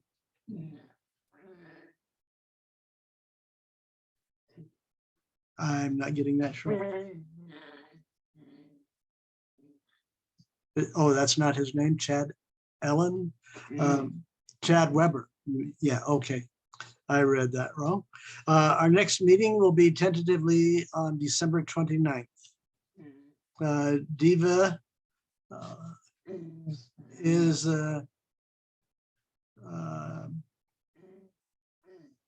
if with Carbine will present. Okay. And she says happy holidays to all, and that's all. And this is Scott. Thank you very much, Cheryl and Gil, and happy holidays to you as well. Any questions for Cheryl? Okay, hearing none, then we will move on to Daryl for outage committee and then reports committee. So we have 4 active outage investigations ongoing right now. I did put the link to the outage committee webpage. There's also a spreadsheet on that page that you can look up the status of any ongoing investigation at any time. I rather than go through the stats on the webpage right now, I think I'll just point out that there is also a link in the standing reports document to the dashboard page, which shows the current statistics for the year so far regarding outages. I also want to mention, it's not in the report because I wrote it before this meeting happened, but earlier this week, we did have a meeting of the outage committee to discuss issues that have been reported to me about responsiveness of the CenturyLink NOC. And CenturyLink was good enough to have their NOC supervisor actually on the call with us. So there was a lot of good back and forth, and a lot of people were able to ask questions directly of the NOC supervisor. In a follow-up discussion the next day at the EZNet users group meeting, not to take any thunder away from the EZNet users group report, but there was a discussion of having that group track NOC issues. So we have created a spreadsheet, and I sent an email out over the statewide 911 email list asking people to let me know if they have actually, no, I sent it out over to the EZNet users group email list, asking people to let me know if they have any issues that they want reported. The purpose of this spreadsheet is that we can then pass those on to the NOC supervisor. And Holly, I see your comment. It's NOC, Network Operations Center. the Knox supervisor so that he's aware of any additional issues that come up. He did outline for the outage committee the things that they are doing internally to try to improve responsiveness and reduce those hold times that have been reported to us. So hopefully we'll see that improve over time as well. And with that, I will pause for any questions.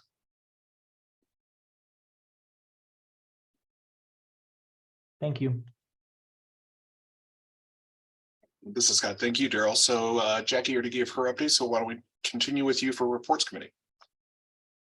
So I sent out the draft report from the task force to the commission. Hopefully everyone had a chance to look at it. I did get some last minute comments in here that I want to address very quickly. Most comments, are grammatical changes or they just make sense, so I just accept them. There was a comment from, and it's not showing up right now for some reason, but there was a comment from Tracy about the name we use for CenturyLink/Lumen in the document. And Jennifer pointed out that we are not always consistent as to which name we use. I think probably, here it is. I think probably legally, because the way the tariff is filed, it's Quest Corporation, DBA, CenturyLink QC. So that's the name we would use the first time we reference them, and I can put CenturyLink in parentheses and then just use CenturyLink throughout the rest of the document. I wanted to see, Tracy, if you thought that was appropriate, and CenturyLink, Wes or anybody else who's on the line, if you think that would be the appropriate way to reference your company.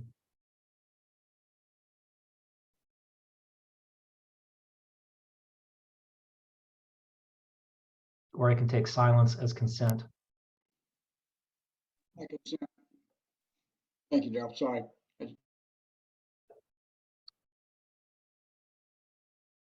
Okay. So I will make that change, and otherwise, yeah, the rest of these comments are on the same thing. So otherwise, I wanted to say thank you to everyone else who provided comments or edits. Those have all been incorporated into the document. And I would ask Scott that you call for a motion and a vote to approve this report so I can get it filed in the miscellaneous proceeding at the commission that we have for this purpose after our meeting today. This is Scott. Absolutely, Daryl. So can I get a motion to adopt this report for the filing deadline with the PUC? This is Andrew. I move. This is Scott. Thank you. I'll second. And this, Scott, I'm sorry, just confirm Jennifer, was that Jennifer Kirkland? Yes. Great, thank you. Thank you both. Any opposed for the adoption of this to move forward? Hearing none, it is so adopted. Thank you, Daryl. Any other items that you wanted to bring up under those topics, Carol? No, that's it. Thank you. All right, thank you. Well, we'll move on to Tina Powell for the ESINet users group. Hey, Scott, this is Kathy Rayleigh. Tina is not on today, so she asked me to provide a brief report. So I will just say that things that we have spoken about today on this meeting were all covered yesterday in the ESINet users group meeting. One item that was talked about was the ability to transfer from 911 to 988. We had received an email from I think it was Vicky with Lumen, who had received information from Entrado stating that the ability to make that transfer would not be occurring until the second half of next year. So that was brought up, and we will be following up. There was actually somebody on the call yesterday from Entrado, and we are going to be following up with them on that to see if we can get that taken care of more quickly. Other than that, I don't believe there was anything else that hasn't been talked about already in this meeting. There might be something I think Kim Culp is going to talk about later in regards to some incoming phone calls coming in as NSI, but I will let her speak to that. And that's all I have. And this is Scott. Thank you very much for that. Any questions? Okay, hearing none, we will move on to the GIS committee. However, I do not see that Matt is on the call, but we do have the written update here. So in the interest of time, I guess we just ask the group, please be sure to go. This is published under the meeting materials for today's call. So please go back and review. We'll reach out to Matt with any questions. Moving on then, Colorado Public Safety Broadband update if Brandy is on the call. I'm not seeing her. We do not have a written report either. Anybody else from the state that would like to speak to that? Okay, hearing none, we will move on then to the PSCS report from Deanie. I know that Deanie was on earlier, but I am likewise not seeing her now. Anybody else with a PSCS report? Okay, moving on. I know that we do have Pam on the call for the SWIC report. Although, Pam, I'm sorry, I'm looking at the agenda. It's got your name, but I thank you, Daryl, for showing that. It's now Amanda. So Amanda or Pam, if you wouldn't mind. This is Amanda Terwilliger. We are doing a skip refresh workshop February 8th. It'll be at the SEOC from 8 to 4. And I've sent out surveys for everyone to complete if they can complete them by November 8th. And that's all I have for the report. This is Scott. Thank you very much, Amanda. Any questions? Not a question, but I just want to say welcome, Amanda. Yes, welcome aboard, Amanda. Thank you. Thank you. Okay, we'll move on to Connie Johnson for Division of Fire Prevention and Control report. And I'm going to go with the flow of, for the sake of time, it's all there written, and hopefully soon by the next meeting or so, we find out how they plan to interact from the interagencies and aircraft to local dispatch. This is Scott. Thank you very much, Connie. If folks have questions, then would you be okay if they reached out offline to ask questions? Absolutely. Great. Thank you very much. So then we'll move on to the 911 resource update for Connie as well. And for the 911 Resource Center, working with the 988 and with the Bureau of Justice Assistance grant, Connect and Protect grant, and Andrew was one of the great hosts when they came out for site visits this week. Looking forward to hosting their training on the Resource Center website, as well as a possibility of some resilience and mental health training or information for 911 dispatchers.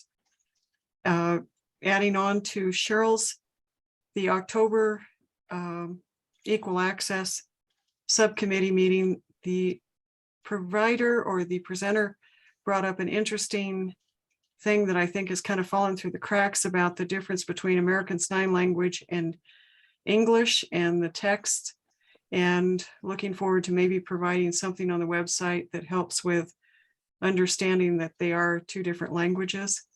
And a plug from CCNC to all PSAPs that are connected to the zone controller. Please know that they have changed.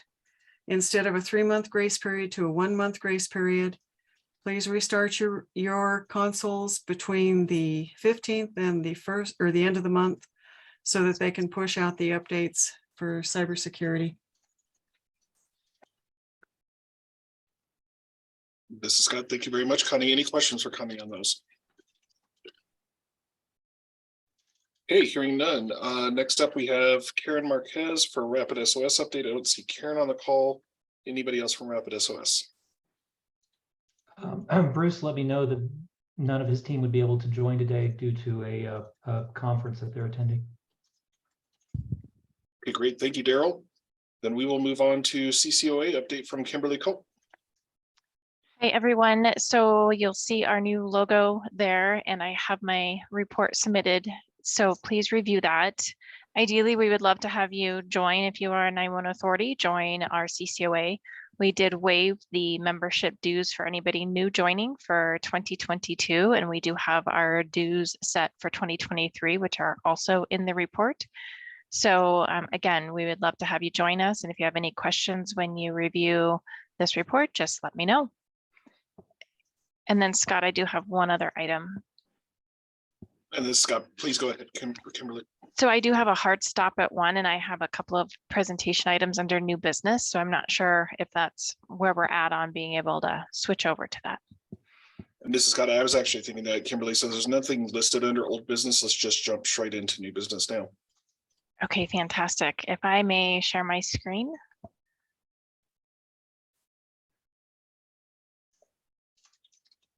You should be able to now.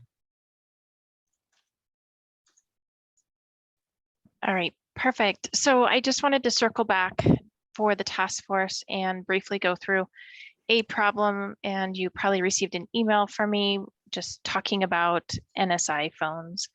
And so you should be seeing my screen right now, which is just discussing the problem. And really what the problem was presenting as 911 calls ringing into the PSAPs, presenting as NSI calls. So those non-service initiated phone calls, meaning they don't have a service plan behind them, but they can still reach 911.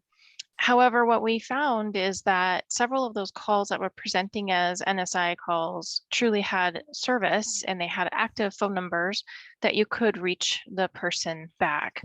So we started to track all of that information and found that it was throughout Larimer County that this was occurring.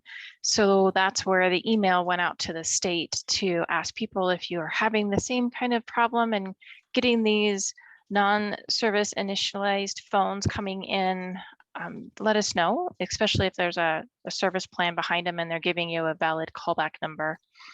And what we determined is that it's not isolated to a carrier, to a tower, to a county or a region. It truly is sporadic and throughout the state. So I engaged our task force wireless representatives. So I'm a little shocked, Ryan, you're asking what your duty is. Your duty is to help me as we need it. So Ryan and Jen were able to get on some calls and we were to talk through the problem. And I've also followed up with CTIA. So you know, this evolution of 911, and please know that I am not approaching this as a carrier. So our carrier friends on the call, this is me just doing a high level operations perspective, but we all know that wireless has evolved over the years and where we are right now is in that transition from 4G to 5G. And yes, they are discussing 6G. And the carriers have turned down or in the process of turning down that 2G, 3G network. And with that, when they have turned down that network, that has created this increase in NSI appearing calls. So if there's no service from the carrier, then carriers that are turning down that 2G and 3G network and another carrier has signal or service available, they will grab that call and they will actually process that call on their network. So signal available, and they see your call, even if you are, for example, a Verizon customer and T-Mobile has 2G, 3G still up in the area, and they're able to see that 911 call being made, they will process that call on the network. So if there's service in the area, the carrier is providing that cell signal, they'll process the call. But if there's no roaming agreement between the carriers, there's no caller data that's going to pass between one carrier's network to another. So the call comes through, thank goodness it's getting connected, but it will come through looking like an NSI call without any callback information. So wireless carriers are required to process 911 calls if they're made and you have service available. So I'm a Verizon customer, and if I go to an area and I don't have Verizon service, but I place a 911 call and AT&T or T-Mobile or Vero has service in the area, then they can grab my call, process it, but they are not required to have roaming agreements and they're not required to pass that caller information. An interesting fact is in 2015, the FCC did open up a NOPR, which is a notice of proposed rulemaking, to ask for comments around call forwarding requirements, NSI phones, and roaming. And they closed that discussion without making any decision about it. So a recommendation I have for the task force, the fix would be wireless carriers to establish these roaming agreements. And I don't know why carriers don't have them with one another. I think our friends with T-Mobile and Vero on the phone today could probably speak to that a little bit, but a fix would be to have those roaming agreements in place. And so as customers are on each other's network and they place an emergency call, the call not only gets processed, but the data flows with, and I say caller data, so we're not talking about other data, but the caller information flows with that voice call. My recommendation to this group is that we submit a letter to the FCC referencing the impact to 911 of roaming calls, and we ask the FCC to revisit that 2015 NOPR. So I know that's a lot of information and we're kind of crunched on time, so we did go through it fast, but I'm going to see if Jen or Ryan have anything from a carrier's perspective that they want to correct that I just stated, or add some additional substance to. This is Ryan at Vero, and I was glad you brought that up a while back when you did, because I'd seen it and heard it and experienced it sporadically in months past. And I even worked with some of the PSAPs in Eastern Colorado when it would happen. And so we sent drivers out and technicians out trying to duplicate it and figure out what was causing it, and not able to duplicate it. So I know that it happens. It's just one of those things that anybody that ever does troubleshooting knows that when you're trying to make something happen during troubleshooting, then it never happens. But since you brought it up, I had brought it up. Vero's in the middle of changing its network out, and this subject came up with header information within wireless calls and how it's treated. So going back to the roaming, that may be part of it too, but I think there's also things that carriers can do if they work with their vendors to make sure that this the callback number is indeed included in the situations you're talking about, where you're jumping across from one carrier and roaming onto another. I think that can be handled partly within the network itself and not necessarily always have to be dealt with on a roaming basis. So, and not to be confused either with the scenario where this will happen from the dispatcher's perspective, where they will see no number in the field, and it's, as you guys all know, it prefixes it with 911 and then the last 7 digits of the serial number of the empty handset. That will continue to happen when there's no SIM card and no account tied to a handset. Right. Okay. So Yeah. And thanks for that, Ryan. And you're exactly right. And unfortunately, a lot of these calls appear the same. The difference Right. is definitely in that call taking discussion. When we ask for that callback number, they're able to provide a valid serviceable number. So Correct. it's great to hear that there's options, and we would encourage the carriers to explore those options. But Jen, did you want to add anything? This is Jenny with T-Mobile. Kimberly, I think you did a really good job summarizing the situation. I don't have much to add. I mean, we do have roaming agreements in many places. We don't have them everywhere. I don't know the reason for that. I'm sure there is a reason. I just don't know what that is. But nothing to add to what you summarized here. And I just wanted to point out, I really appreciate having both of you get on the calls with me, and we had additional calls with T-Mobile. A lot of our calls were showing to be T-Mobile, but they weren't T-Mobile. They were T-Mobile processing the call on behalf of the carrier that didn't have service. So it wasn't a problem on the T-Mobile's end. It was actually great that they were processing the call for the person that needed help. It's just a lack of the data coming through in that roaming agreement between the carriers. So any other questions about where this is at? I mean, we're pretty much limited on what we can do outside of conversations, of course, and then my recommendation is that we just submit this letter to the FCC. okay, I just restate and maybe add again that this is Ryan at Vero. I'm sorry. I'm not so sure that it's a problem with roaming agreements between the carriers, because those exist anyway in most cases. I think it's the carrier can handle that issue by going back to something I didn't speak to. This seems to have increased as carriers started moving to VoLTE networks.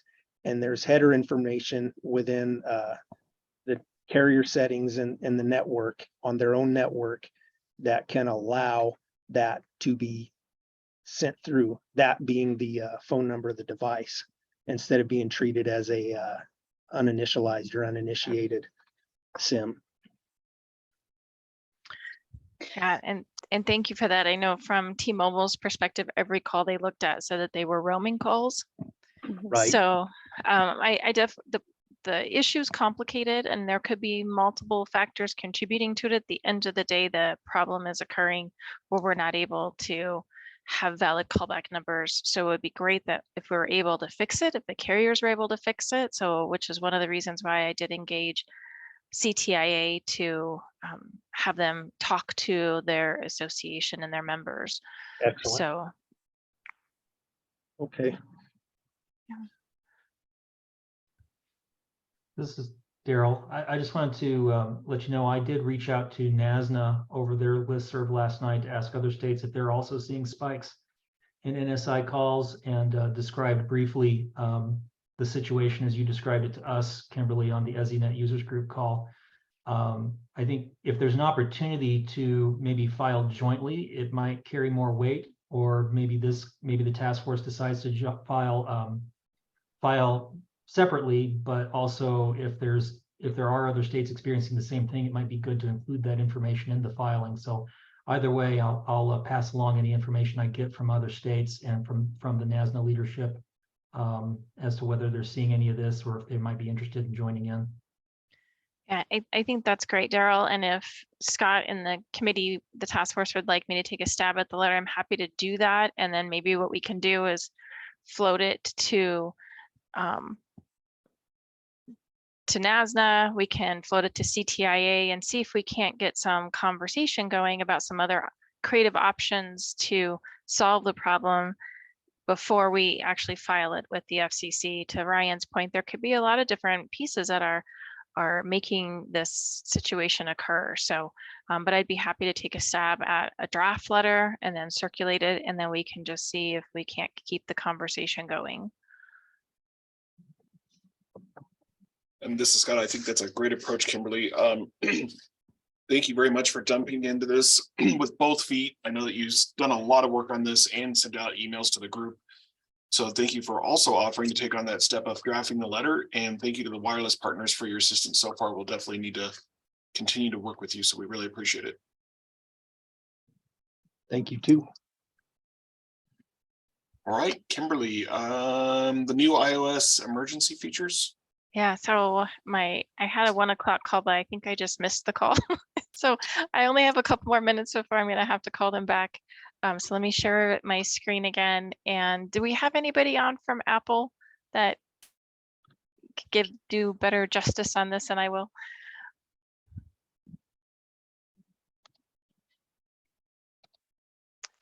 Okay, so I didn't see anybody, but so Apple announced that they are going live with an emergency SOS via satellite, and we were lucky enough to be able to do some testing with them. And what this is, it allows users to text on their device for help when they do not have cellular or a Wi-Fi network available. And it's an interesting process that's taking place. It's only available on their latest iPhone. That's of course thousands of dollars to get, and the latest iOS, and they're going to be live with us sometime at the mid to end of November. So I just have some screenshots of what Apple provided, but when somebody doesn't have service and they have that new phone and they have the new iOS and they try to text 911 or they try to call 911, it'll say, would you like to text? I'll show you some screenshots of that. And then they'll go through this call or this flow, this question flow that Apple put together of what's the emergency, who needs help, what's the location, describe the situation. So it walks through that flow and those basic questions. And this is what it looks like on the caller's end. What's the emergency, who needs the help, and what's the location? So it really just pops up as as these like a flow chart for the citizen to answer pretty easily. And then it'll actually help them find the satellite on their phone and get connected. So it'll help them align it for connection. And then it comes through and it uses your boundaries that you have on file if you are live with text, those boundaries to identify your text boundary. So Apple's partnered with the two TCCs, Intrado and Comtech, to make this happen. And then it routes over that TCC connection you have for text 911. And for us, it rings right in like a text message, and we're able to answer it on the Viper. So this is a screenshot of the big dump of the very first question. So basically it says you have an Apple call via satellite, and it gives you all the additional information that they've answered when they have gone through that little flow tree. And then you can have a dialogue back and forth with them and ask them questions. And so then you can text with them back and forth and just get additional information. So your first big dump are all the Q&A from the caller's screen that they went through. And then once it's connected, you're able to just have a normal text conversation with satellite being used as the backhaul. So we were able to test in Rocky Mountain National Park in no service area, in our canyons with no service area, and all the tests were successful and really pretty amazing to see how it worked out. They also have a crash detection coming, and the Apple Watch, the new Apple Watch, if there's a crash, it will notify that there's been a crash. So I don't know any information about this, but it is packaged in their announcement. And so in my PowerPoint, I have a link to all the PSAP resources about that. And I know Nina pushed out a whole bunch of information as well. So when I share this PowerPoint over, everyone will have access to that. But I just wanted to bring up that Apple satellite backhaul text and see if there's any questions on that.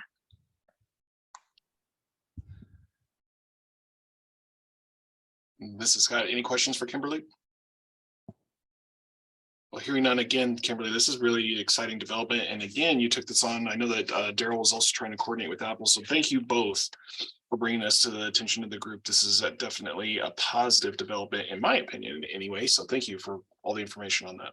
Yeah, we think it's going to be a huge game changer. Unfortunately, it's only available to those new iPhones and that new iOS, but as it gets pushed out more, this being able to text emergency without Wi-Fi and wireless will be fantastic. Absolutely. And this is Daryl. I've been trying to schedule a webinar from them. They've not been super responsive, but I'm sure that they have a lot of people asking to be on their dance card right now. I do think that they recorded one of their webinars that they did for this previously, so I will see if I can find a link to that recording and send it out to the group. Thank you, Daryl. That'd be great. And thank you, Kimberly, for staying over. Sorry we had to make you miss your call. That's okay. I'm going to get on it now. Have a great afternoon, everyone. Thanks. You too. Thank you. All right, this is still Scott. So 2023 meeting schedule, Daryl.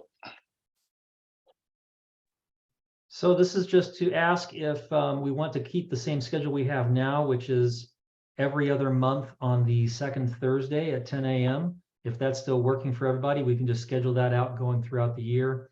And then throughout this year, we did meetings on the even numbered months for lunch and learns. So I wanted to see if people thought that continuing those would be a good idea.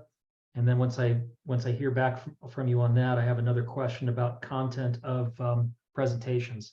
So I'll ask first if anybody has any feedback on schedules, either for the task force meetings or for the lunch and learns.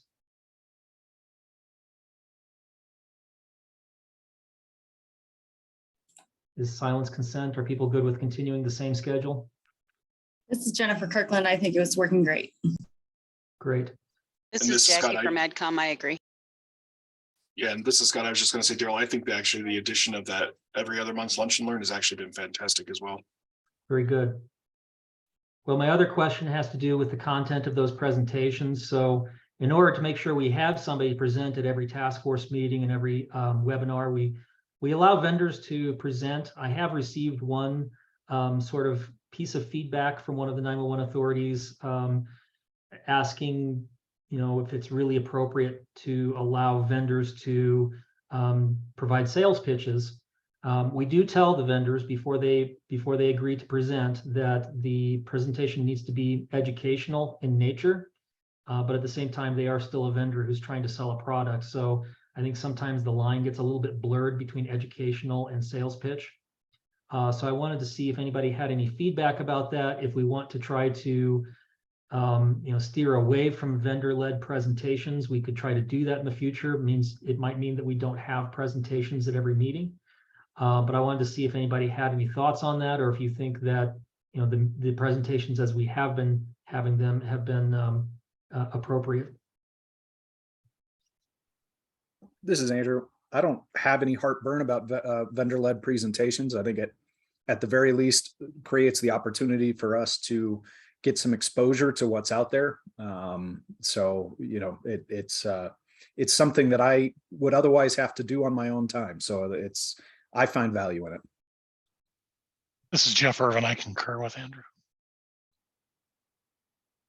Okay, and we can always change course later on. So if people start thinking that the meetings or the presentations are getting a little too much like advertisements, we can change that approach. Hey, Gerald, this is Holly. I know that we used to have presentations at the end and then they got moved to the beginning. And I'm just wondering, since sometimes we do find ourselves in positions like right now where people are having to jump off calls, is it more ideal for people to potentially miss presentations rather than miss task force information? So I don't know if there's any considerations on switching those back or why those got switched in the first place. I don't recall. So the reason why those got switched back in the first place is sometimes the presenters couldn't stay on for the whole call, and we didn't always know when we would get to the presentation part of the meeting. By having them at the beginning of the meeting, they can go first, they know exactly when to join, and then they can leave afterwards. But if people think it might be better to go back to the other way, we can try that again. It caused a lot of problems for the presenters. Harold, if we go to hybrid meetings, we used to do these things over lunch, and the vendor would provide lunch or what have you. I don't know if we're going to start doing that again or not. Well, that is a good question. So last year when we were discussing the meeting schedule for 2022, we decided that the middle 3 meetings of the year were going to be in person. So we should probably discuss that as well if we want to have any of our meetings in person in 2023, or how many of them we want to have in person. Because if we do have them in person, then we can go back, at least for those, we can do the hybrid and have the vendor sponsor the lunch just like we used to. Does anybody have any thoughts or recommendations on whether we continue these meetings fully virtual, or maybe we do like we did this year and the summer meetings we have in person? This is Ryan. Jennifer Kirkland. Go ahead. It's easier to have the summer meetings in person, just because travel across the state is much easier without the snow complications. So I do think there's value in holding in-person meetings. And if we decide that we want to do that, then I would commit to making more of those in-person meetings myself. So that would be May, July, and September, I think is what we did this year, or we tried to. And one of the meetings we ended up canceling because there just wasn't enough, there weren't enough RSVPs to be there in person. I see Patty's hand up. Yeah, I was just going to say, if we could somehow convey to the not in-person meetings, but like this for the vendors, a much higher level presentation of 15 minutes at the beginning. And then if people are interested, they can contact them for more. And then if we go with the in-person vendor providing lunch, of course, maybe there's a little higher expectation of them being able to provide more information at that meeting. Do a longer presentation over lunch. Yeah.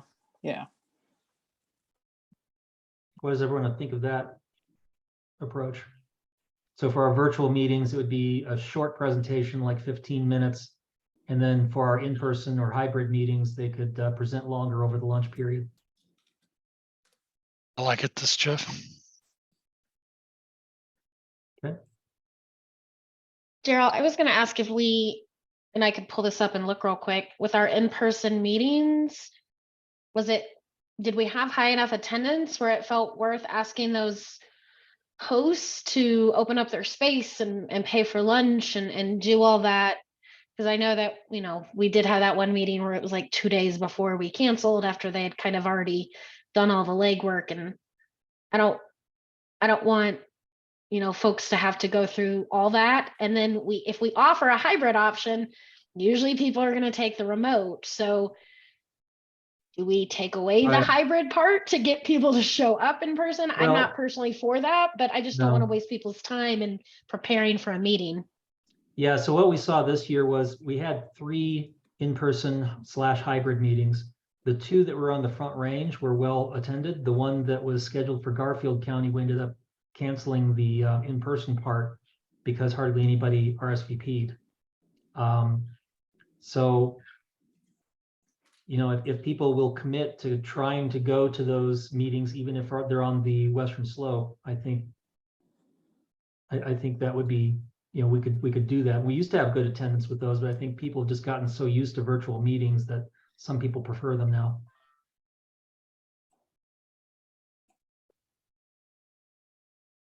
But we can give it another shot. Maybe this year we'll have better luck with a meeting on the Western Slope. I personally would like to go to Grand Junction. I personally would like to host. This is Ryan at Viero. I started to speak before too, but I agree with the in-person meetings there's a lot of benefit to it.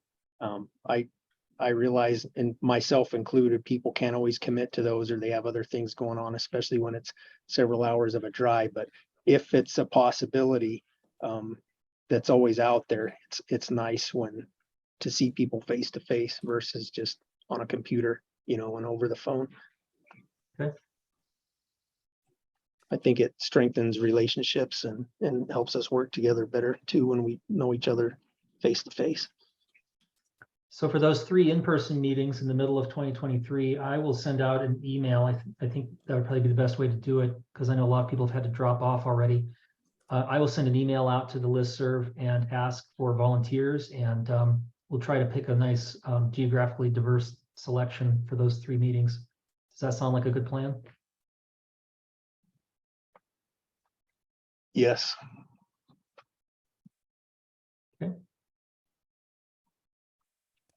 And additionally, people that have adequate parking. Yeah. Yeah, that's why I never host them at the PUC building because the parking downtown is terrible. Okay, so just to recap, we're going to keep the same meeting schedule for the regular meetings. We're going to keep the off month schedule for the Lunch and Learn webinars. We're going to keep the same format for the presentations, except we're going to ask them to shorten those presentations for the 3 virtual only meetings. And then I'm going to ask for volunteers through the email list for hosting the 3 in-person meetings in the summer of 2023. I think I got everything.